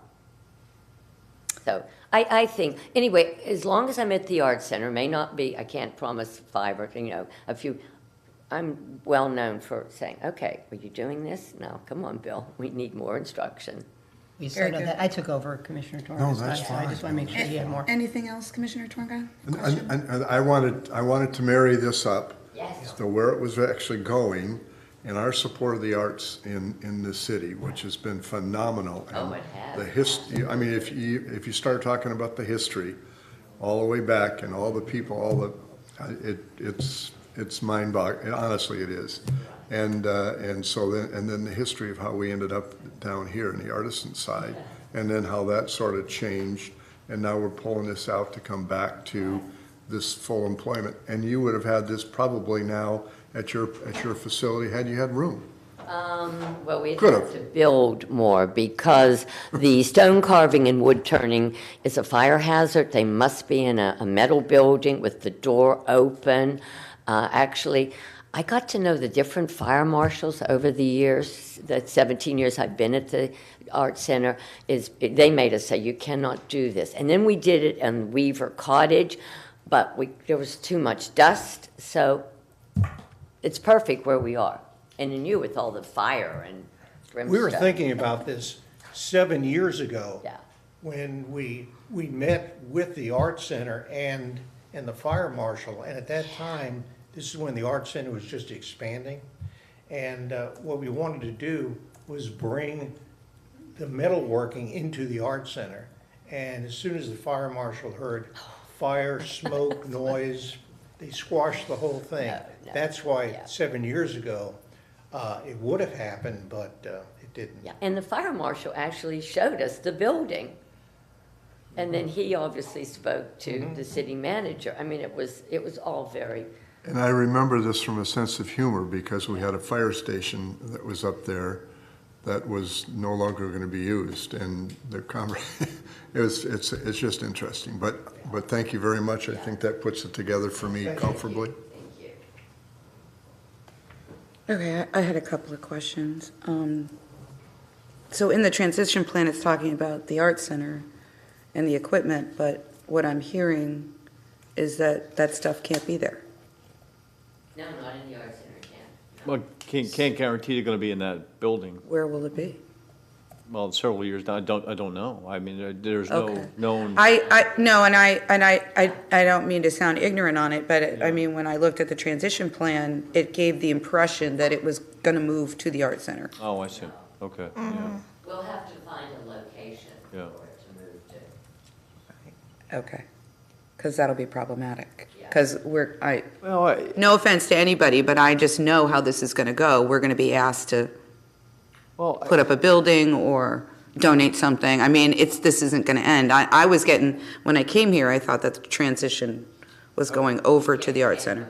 I will say this, that just in some broad discussions with the owner, Mr. Davis, he certainly welcomes the Dunedin Fine Arts Center. So I don't know what would happen down the road and what his plans are or with his kids or things of that nature. But I can't rule it out, but I can't say it's a definite either. Okay, so one of the things that I had on my list to ask is, after transition, what was the plan? So now, like, what happens with the other artists? I mean, when this got created, it was to be an incubator. It was at the same time that we tried to create cheaper housing for artists over in that area, you'll remember. It didn't work out so well, but this is supposed to be an incubator, so it's supposed to be offering cheap space for people to show their wares. It was always supposed to have, because at the same time, we had the house on Douglas burned down, if you remember. Amago. Which did offer monthly tours through. And of course, that's not happened. So, I mean, and nobody maybe can answer this. I'm fine with the terms. That's not the thing. But I'd like to really understand, where are we going with the incubator idea? That's one, and you may not be able to answer that question right now. And Well, I guess, no, yeah, you're right. I guess my response there is opportunities present. that's why we were subsidizing. Well- It wasn't because of Bill. It was about incubating new artistry, giving them an affordable place, and opening it up to the community. I guess the only response there is opportunities present themselves all the time. I'm certainly going to talk about the Beatles Museum. There was a bank that was there, the bank is gone, now Beatles Museum moves there. So it's hard for me to know what opportunity may present itself. I think what we're seeing here is just a tremendous commitment for the arts, and it's an important fabric for the city, and that's an attractor in the downtown. Well, and I gotta, thank you, sorry, I didn't mean to No, interrupt. that's okay. I mean, it could be an automotive place that no longer transitions. I just don't know, Well, hang on one second, before you, because you can come up and talk anytime, but just, So I think, again, looking at the big picture, getting into the nitty gritty, I'm fine with the terms you've negotiated, and I appreciate all the hard work, so I'll just say that. But there's a couple of things, you know, are we bringing in our arts consultant who has done warehouse art districts and incubators for a living? Have we brought her in on this? Yeah. Well. No. And I think we should. I mean, she helped create that in St. Pete. I mean, I think she should be, I don't mean this second and about this contract. I am talking about the transition plan. And, you know, help us figure out what are we looking for. And I say the transition plan, I say not just for you all. I mean, you know, because the incubator is an idea. It's not necessarily a group of people. It can be a number of different people, and how that should play out. And if we want to continue it, it has to, you know, we need expertise to tell us how it should be constructed, which is what we never had in the beginning. We had an idea. But I mean, and by the way, welcome to the city. I appreciate that you're going to be the person working here, you know, and doing all of this, but again, we have somebody that's done this for a living, that's on retainer, you know? And so I just think Yeah, I think we need to consider some involvement in this, not the agreement, but also the transition plan, you know? And what is it that we're trying to achieve? I mean, I really do believe that she should be involved. I mean, do you have an issue with that, Jennifer? I'd like to think about that. Yeah, and I think... I would, and I think actually, this is the mayor's time, so, but I think we get really stuck in the incubator, and we convince ourselves that the incubator didn't work, but that we are developing the arts and different genre of art and different venues and avenues of artwork, and I think that that's the most important thing. We are developing young artists and old artists and all sorts of different things. But I want to work through that. Well, I mean, Because I think the initial idea was good, and that's what I think we have to talk through, because I don't think us as five, but I mean, to have that dialogue now isn't probably fruitful. I'm not opposed to involving Elizabeth. She certainly has all sorts of expertise and has been very supportive of everything that we've been trying to do. But I do think that we need to decide specifically what it is we want for this area, and not that it has to be an incubator. But you know? that's my other question. You know, the incubator can be anywhere. I'm not saying it has to be there, Right. but the idea of an incubator, you know, I need to know whether I would like to understand I think you're going to have whether to... we want to continue the idea of the incubator. And then the other question is that piece of property as well as the one just north of it, between the bike shop and it, you know? What is it that we see should go there, right? That, though, I know you can't answer that now. I'm just saying, well, I mean, have you guys talked about it, or? Well, we don't own it, though. I mean, it's. No, I understand. It's zoned in land use for a specific use, and, you know, we're in some way directing the use of that property right now by subsidizing what's there. Right. You know, as far as expanding the use, I don't think we'll be able to do that because Mr. Davis is using the back area for, you know, his business as well. So, no, we haven't had those conversations on that particular property. So the conversations that we have had are just in terms of how is it that we continue what we're doing and expand what we're doing to, you know, through performance measures to ensure that we're actually opening it up to the public more and incubating in that way. I think, you know, just about everything that we're doing right now at the DFAC and here is incubating in some way, but we just want to expand the ability to involve the public more. And that didn't happen before. So that's the one thing that that, you know, via these performance measures that we're really trying to up our game.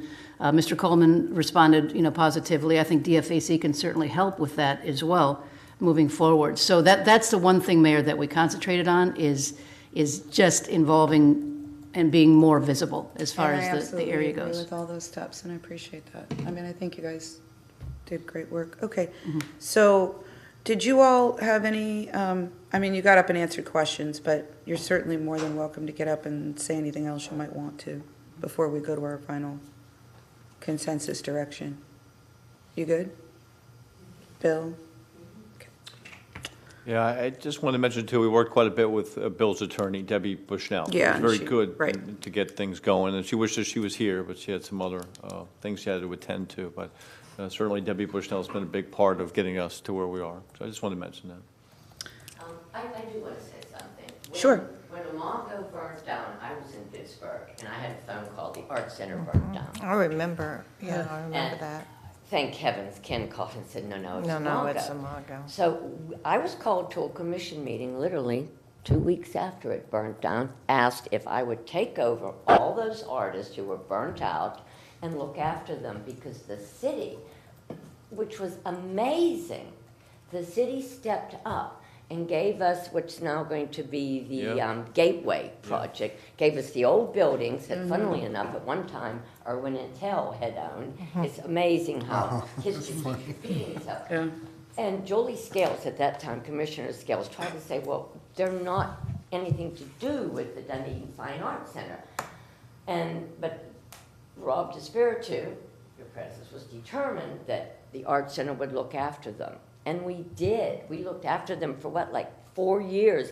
But that was because of the city's complete and total cooperation with the building. And then when they decided, Joe Kokalakis, you introduced me. I'd never met Joe. He thought I was Greek. The Sterling. Part of the tribe, he said, but no. So when Joe, we worked hand in hand with Joe to do what's on Broadway. Upstairs, there's 15 artists up there. And as they get more professional, they move out and get somewhere else. So we're kind of used to lending a helping hand. That's why I'm saying it, and I know exactly what you mean, Mayor. Yes, I probably won't be around in 3 years to say, you know what, Randy Davis won't renew the lease. We might need somewhere else. But maybe you said Randy liked us. We try to be incredibly polite and work very well with him and meet his demands. And we want to. That's prime property there. It really is. And I know many of you have worked with him to sell it. Joe Kay worked with him for years. He won't sell it. Therefore, let's make it look the best it can. Because those buildings look pretty awful originally. Oh, yeah. And we put $10,000 just into painting it. Today it'd be $25,000. And it is important to Dunedin. It brings a lot of attention. And we will work very closely with you. We have 7,000 students at the Art Center. And for every student, they touch 10 people. We can't, you need to step up to the microphone, Georgianne. Well, I'm going to have to cut you off. Yeah, because I know. I have to We've go got another too. subject, and I'm just trying to get the final, sorry, I didn't mean to do that, Georgianne. So I think we have consensus direction and move through to at least put together the lease agreement. Can I just say one thing really quickly? You know, the Arts Incubator continues to morph and change. Someone just came to me with an idea that they'd seen in Hyannisport, and it's these tiny houses that they're using for individual art galleries. And we've heard about the containers idea, where you bring containers in for individual art little studios. So it continues to grow and develop, and I think you all will continue to look at some of those trends, which are very fascinating. Thank you. So consensus, do we have consensus to move forward? The big question was the license with the lease agreement. Yeah, I did want to add, I think, Jennifer, your comments were great. Because I do think, like, I appreciate your comments. I wasn't here with the Art Incubator and the vision, but, you know, things evolve. And when I look at the subtenant list, of people that are there and paying rent, and, you know, they're just a mix of all kind of art people, and so it's creating an art presence there. And so I think it's been a good discussion today. I feel pretty comfortable. It seems like people are evolving to a good place, and I think it's worthy of the investment right now, and we'll see where it goes next. So. I concur. Yeah, good. On the struggle bus, just to let you know, I will support this today, and I'm a big believer in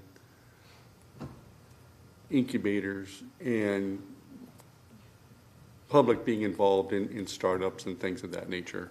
An example of that, I think, is our solar panel grants. I think that helps a small industry, and I think that's wonderful. What I'm concerned about is the city's ability to manage incubators. We tried and tried with the business incubator, and we never really had any measurements. We didn't have matrices, and finally we pulled the plug here. And here we are again today, and we're coming up against, we said, hey, almost this is the last contract, you guys need to find somewhere else. And we couldn't find anything else, and so we're back here again.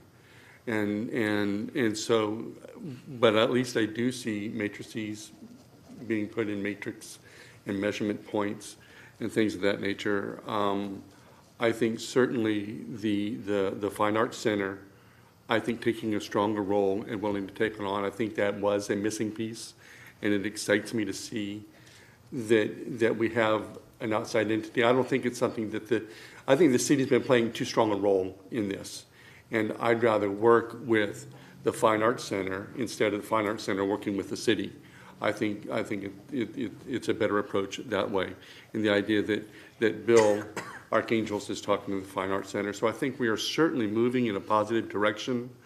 I'm just have concerns that in 3 years we'll be back here again, and that just personally drives me crazy that there's no matrices. So I do support it today, but I'm hoping in the 3 years we will see that blend, and that we'll be able to see here we are, because I think it is so instrumental to who we are as a community, to have the arts and culture and to have some public support of that. I think that is necessary. But anyway, I do support this going forward today. Thank you. And thank you, Mayor, because actually those were my comments, and I had a lot more comments, but you just put my comments in question form. So thank you for your questions. I agree with everything you said. I also agree with everything everybody else has said. I'm supportive. I do, over time, would like to see us have a transition plan.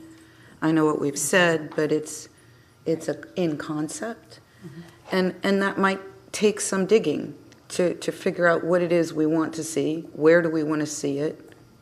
You know, because it was a two-purpose fold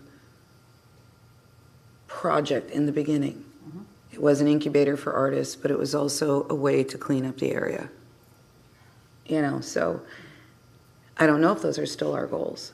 I would assume they are, and then what does that mean?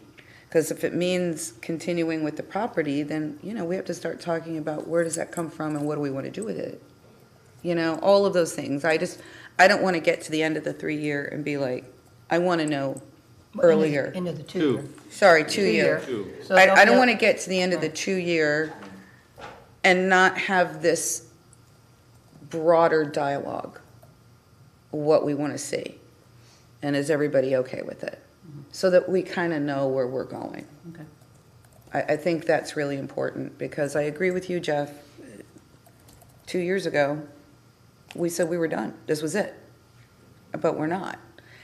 I'm not saying we should have been. But I think that dialogue, the planning, of course we had COVID in the middle of it, so please don't think that I'm condemning anybody. But now that we're hopefully on the other side of the hump and hopefully no other things happen, I really do think we want to have a plan, a goal, and determine what that is. And it could be any number of things, like you said. You know. Well, it transitions, new ideas. It grows and develops. And And, right, so I just want Evolves. to understand what that is. And who the hell knows, maybe it's little houses on the back of the property. I don't know. Well- You know, I mean, I'm just saying, I don't know what it is. But I think we need to have those dialogues, I think we need to have assistance with that. Absolutely. Okay. So you have the direction? We do. Thank Okay. you very much. Thank you, guys. Thank you. We'll see you back here, I guess, in September? Beginning part of September. All right, there we go. All right, we got to get back to the final subject, which is the looper, and we're at 20 after. Hello, George. So before George starts, if I may, Mayor, just give a little overview of why you're seeing the looper here before you. I think it was during one of our budget meetings, as our first business plan meeting, we had the looper in the business plan. It was unfunded. And the question from the City Commission was, what are we doing in regards to moving the looper forward? Then the looper was funded, not the first time around with ARPA, but we did realize some additional funding in ARPA, so we're able to fund a pilot program for the looper. George has described some of his activity during the intervening period, but this is a really high-level discussion that we're having, just looking for some general direction from the City Commission, because this is a fiscal year 2023 business plan initiative, and we're sitting here in July of 2022. So, but you did direct staff to bring it back and let you know exactly what we've done in the intervening period, and that's why we're here. Okay. Thank you, Mayor. And if I could add, I think some of that direction would be to inform the upcoming RFP if this is where we want to go with this particular BPI. But as, George Kinney, on behalf of the Community Development Department, good afternoon, morning, Mayor, Vice Mayor, Commissioners. I think we're somewhere in the middle. But as Jennifer mentioned, the Commission did introduce through its Community Development staff, a business plan initiative last year that was unfunded. With the thought that we were going to kind of think about this, talk to some folks out there, talk to some transportation providers, and see what the best approach would be to create a looper project for the downtown. As Jennifer mentioned, we have actually, as a staff, and Jennifer's actually been included in some of those discussions, we've talked to several transportation providers. They provided us with some direction of their own as to how something like this might work. So that's kind of built into this newly formed business plan initiative. And you'll see in there that this initiative assumes a first-year, 6-month pilot project, fully funded, as Jennifer mentioned, by American Rescue Plan monies. You'll see successive years in that business plan initiative show a reduction, and that is because a lot of the providers we've talked to will have the opportunity over time to create sponsorships and partnerships with certain agencies, and they do believe, and they've seen it in their models, a reduction in overall municipal support needed to continue a project should it be successful. The current thought, with the development of a pending RFP would be to provide for a fixed route looper combined with on-demand service. So we're looking at potentially 2 or 3 vehicles. One would be fixed route, so it would hit, we would be working in concert with economic development, our metropolitan planning organizations, our transit agencies to look at what would be the appropriate route for a fixed route, and then there would be feeders off of that, on-demand feeders. Most of the organizations we have spoken to are fully automated with particular applications and surveys that they would use to garner feedback through that pilot program timeframe. And in doing so, we can optimize the best routes. We can start to look for a way to kind of get to a point where it's a more permanent kind of system. In the end, the program goals would include, but not be limited to, identifying the most efficient routes, the most desired headways, refining the long-term operational costs, again, identifying partnerships and funding opportunities, and estimating income and expenses.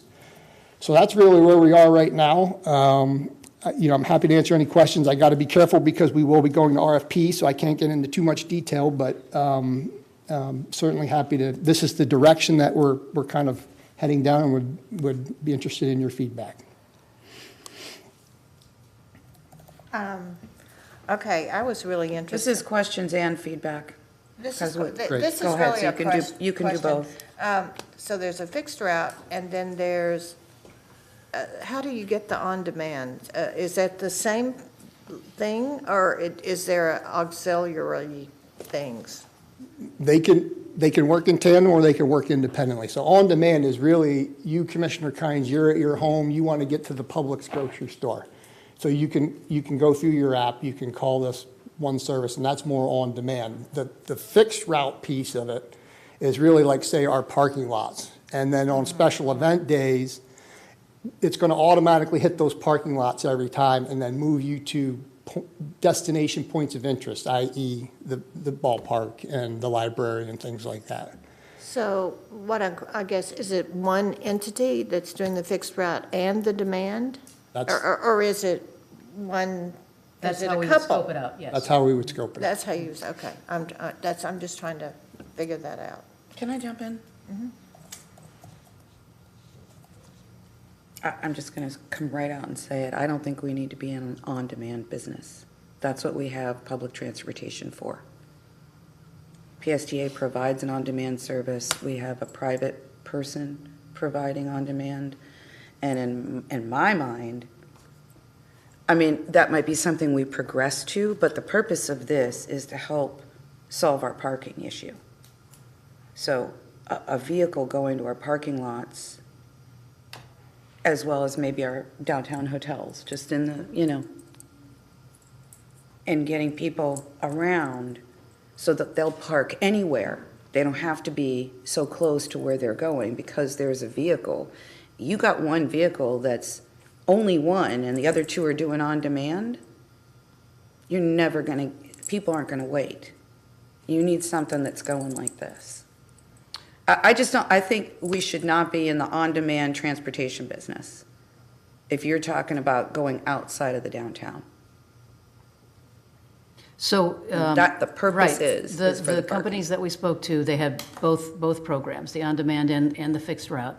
When we discussed this on the dais, we were to look at and discuss the on-demand and the fixed route. So subject to discussion, City Commission at this point, we can scope it anyway. We could do on-demand as not add alternate later. We can do all sorts of different things here. Yeah, I think add but alternate later. That's kind of I why mean, we're in looking my at the humble general opinion, direction. I think we have to start, we don't need to be With the the trans. basic. Yeah, I our think- basic need and then go from there. We've just tried to get a looper for so long. I'd Yeah. just be so very glad to get something. Just something that that's really- constantly Look, fixed route and I'm going. not against adding, because you all will, but then you're going to really see how your basic service works. As part of the pilot program. Yeah. Yeah, to me. And I mean, I think if we need more transportation from outside of the downtown into the downtown, then we need to be fighting with PSTA to get it. Because that's what our taxpayers are paying for, is transportation. They don't need to be double dipping or double, paying, because essentially they'll be paying for this. So I think if we find, I think when they come down here, getting them where they need to go is the first step, so that they'll park anywhere, right? They'll park at Mies Materials to go to Casatina because they can hop on a little thingy, right? A little whatever, loop or whatever you want to call it. At some point, yeah, we'll want to figure out the next step of how do we keep the cars from coming at all, which is where either an on-demand or faster bus service, because don't forget, the county is still going to go for their transportation tax. And that transportation tax is going to be adding bus service to 580. 15-minute service is the plan. So, I think we have to keep all of those things. I think we need to contain what we're doing to the main goal with, I think your idea, Jennifer, is the ad alternate. But I just jumped into your thing because of what you said. Well, so. Another thing is better promotional efforts to the range of transportation opportunities we are trying to provide, and one of that is the Tiki Ride, which is an on-demand service.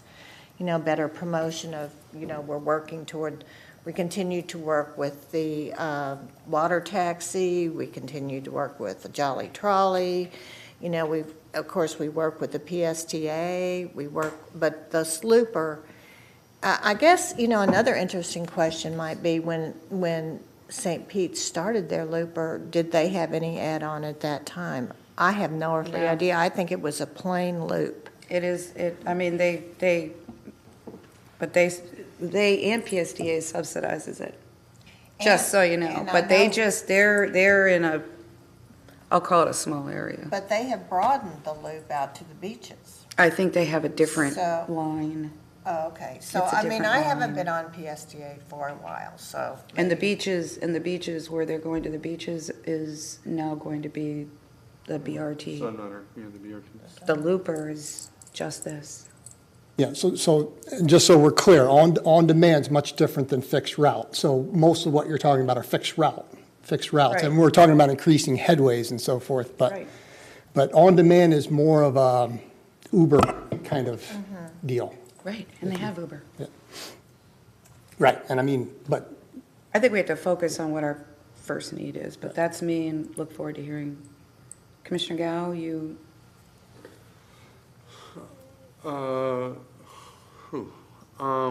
We definitely have transportation issues. I don't think that can be argued. I'm just having a hard time seeing where the looper fits in all honesty.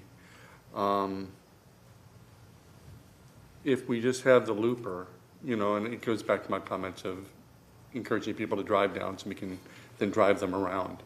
I don't know that that's the right approach to take. I think the looper, I think the on-demand would be more for the residents. I think the fixed route is going to be more for the tourists. Right? We talked about connecting hotels and stuff. And so after ARPA goes away, who's going to be paying for that?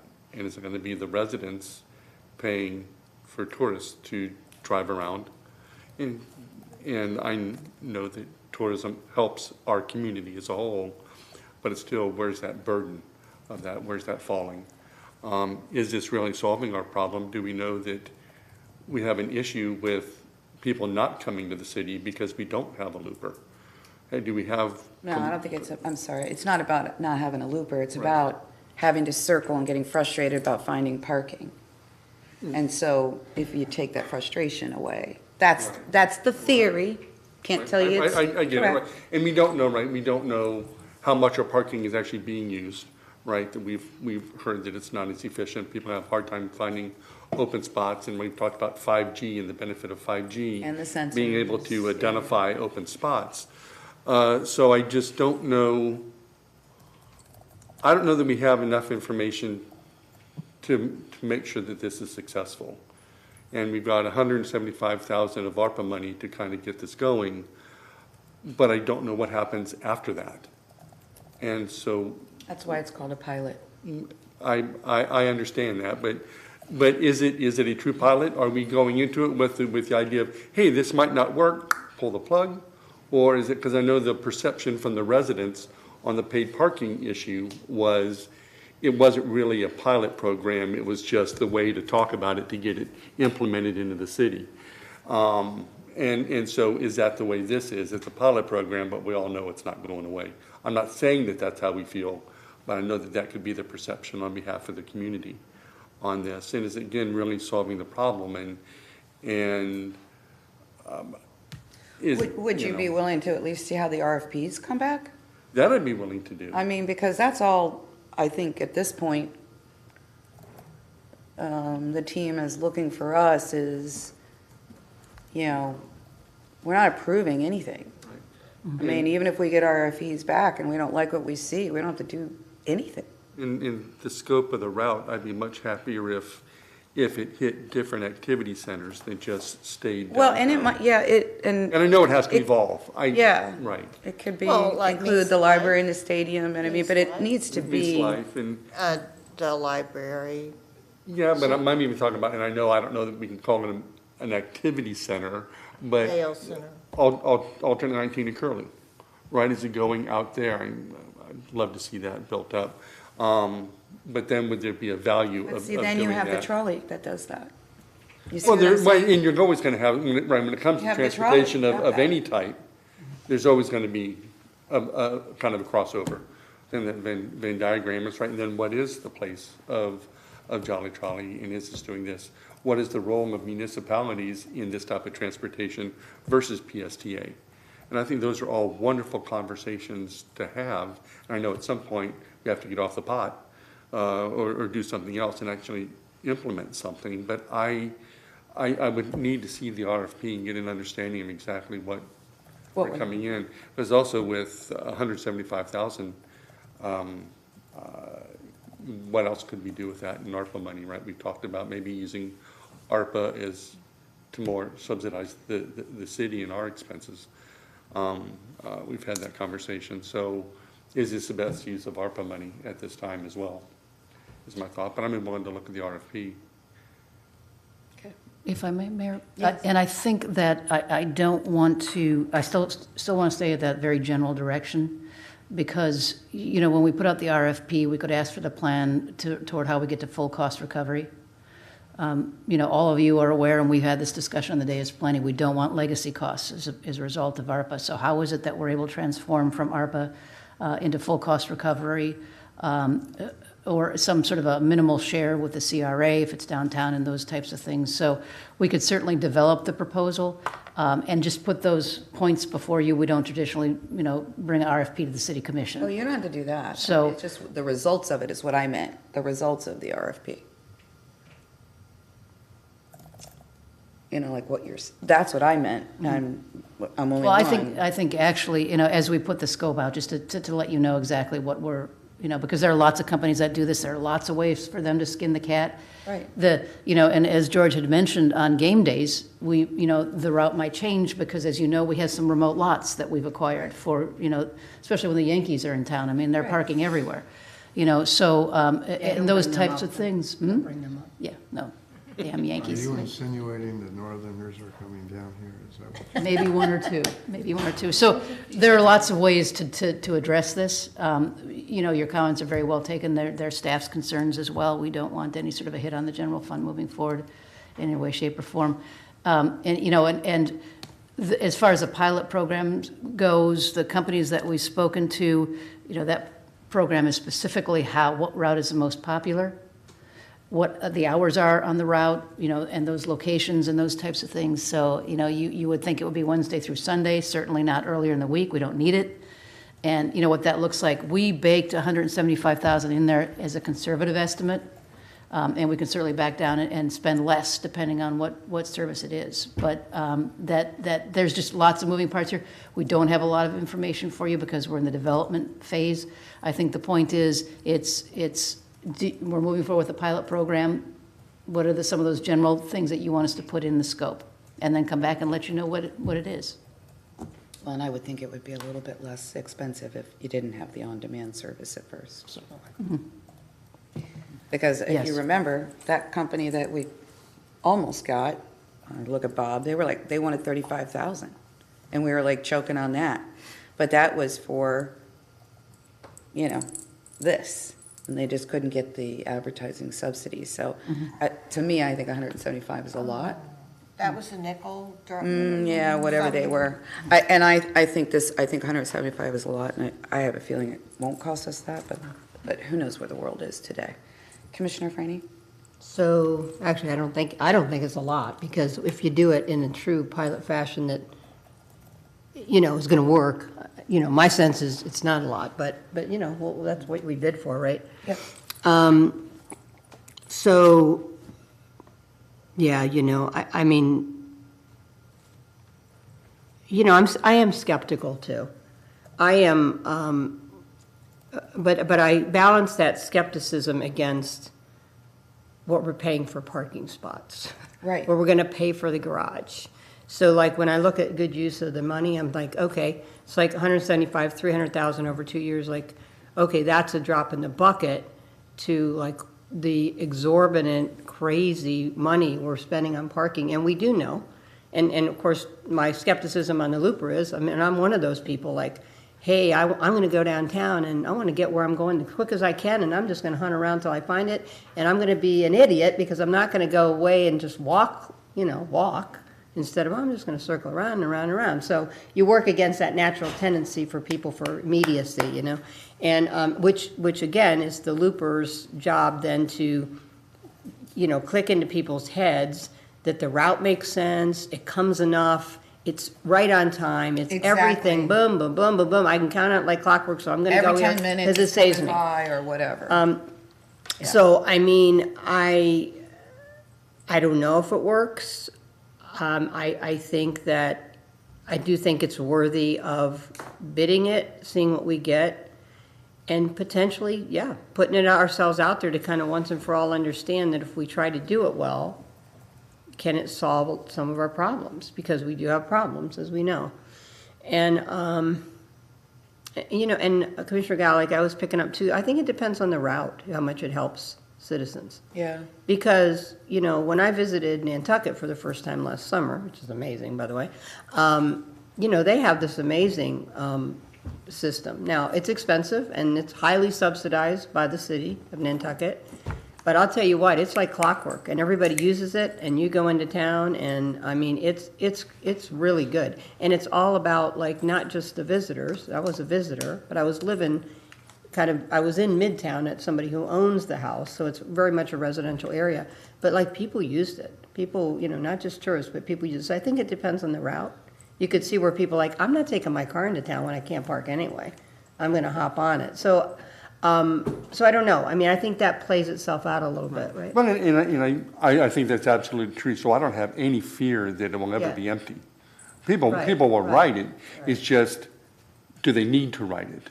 And will people be jumping on it just because it's convenient in there, as opposed to there really are some external lots that are we going to encourage people to get on the outside perimeter and use it to come in, or we're still going to have those people that are going to circle the lot trying to find that closest? Yeah, no. Is it really going to solve a problem? I 100% agree, again, because I'm guilty. Because I think hey, I don't feel like going out to the frequency is, I think both the mayor and I have certainly beat the drum on that, transportation in general, PSDA, if you can get your public transportation every 10 minutes, every 15 minutes, who wouldn't ride it? You know what?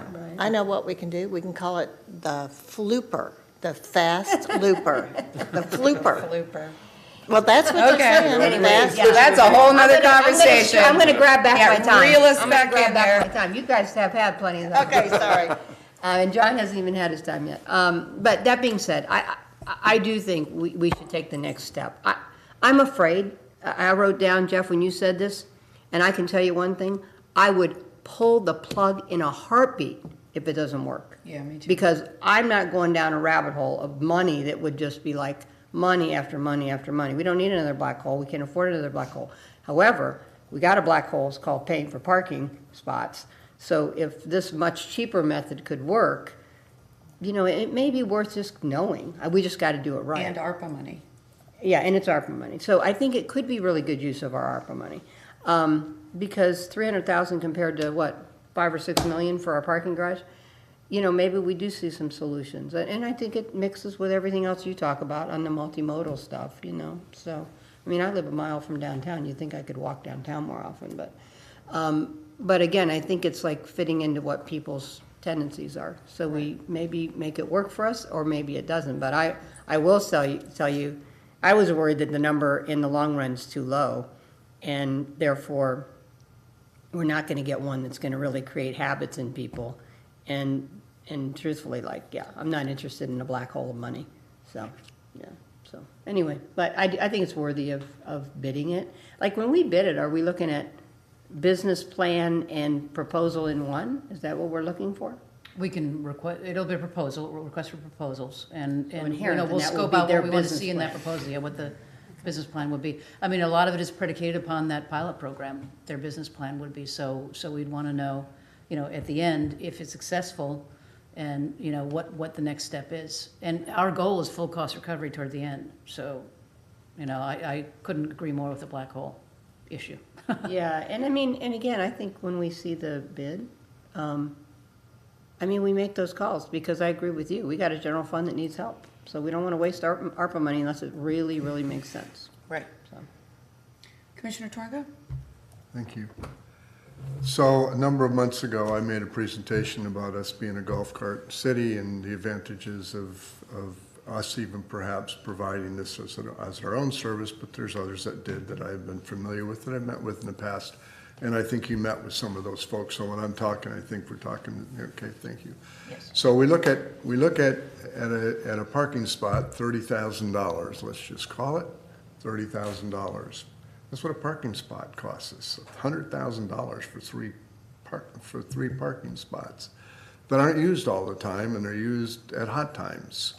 I mean, hot times meaning in use time. None of us are looking for a black hole, of course. We don't want a black hole. And it does take a while for some of these things to catch on, and that's historical for some of these organizations.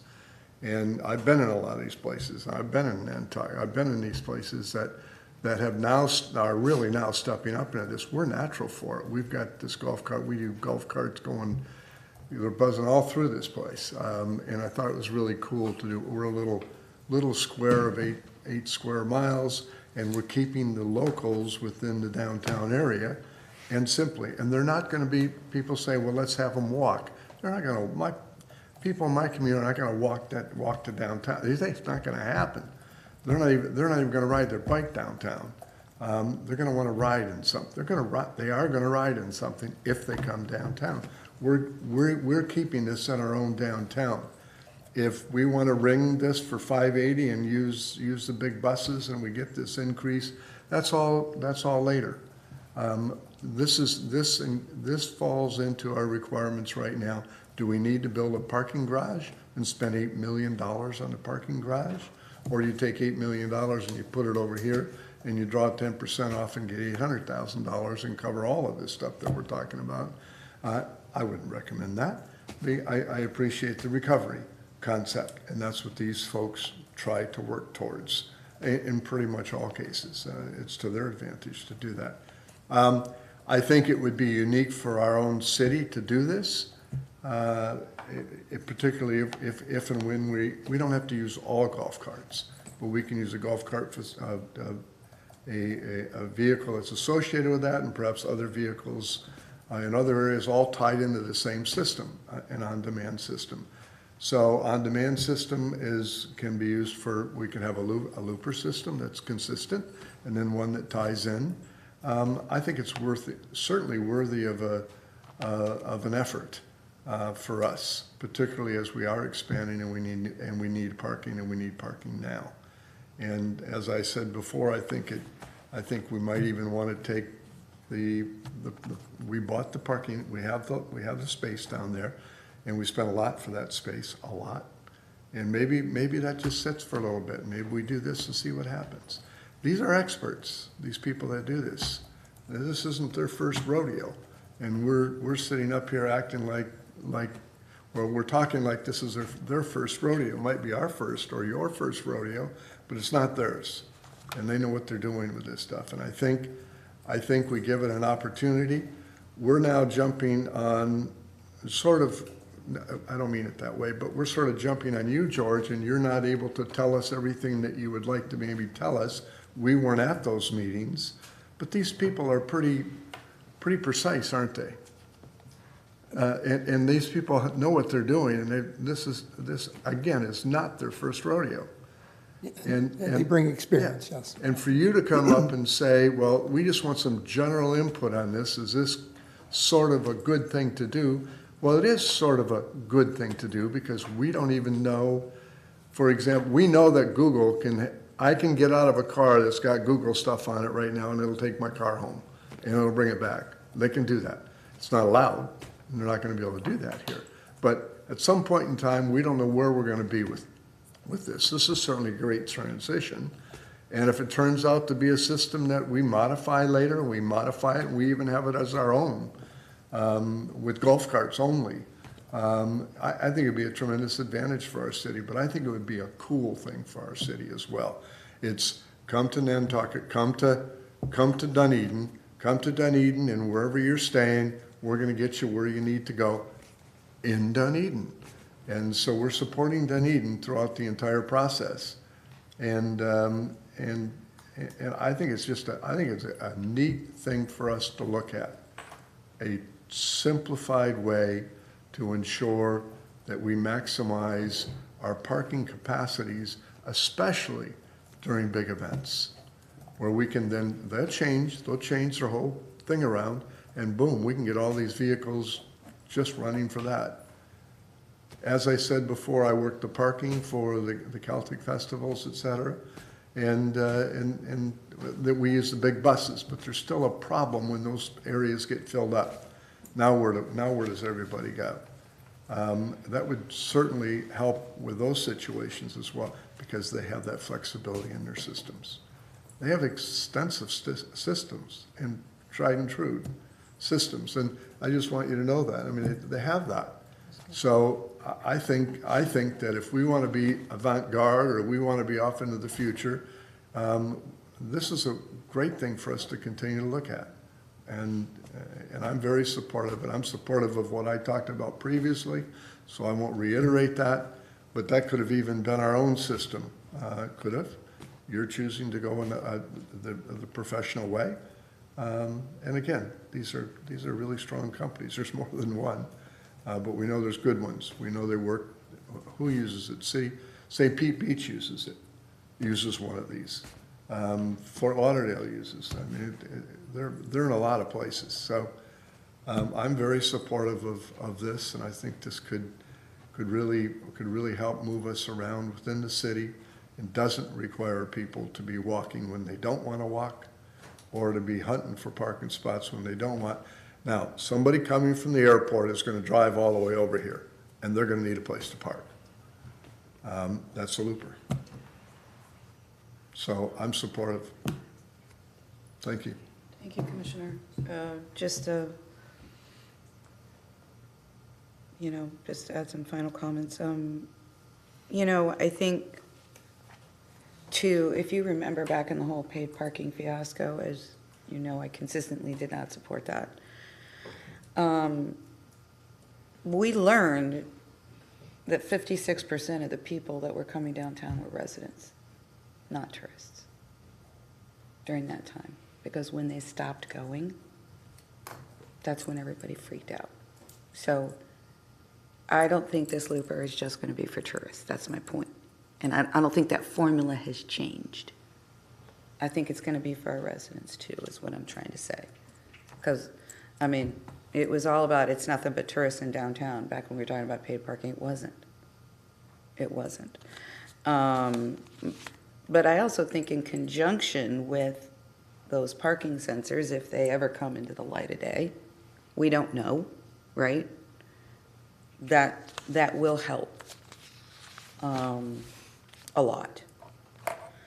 So, yeah, I'm supportive of moving forward, limiting it to kind of how you described it, a good fixed route system that's adjustable depending on if there's a special event or whatever, which has to be that way anyway. Mm-hmm.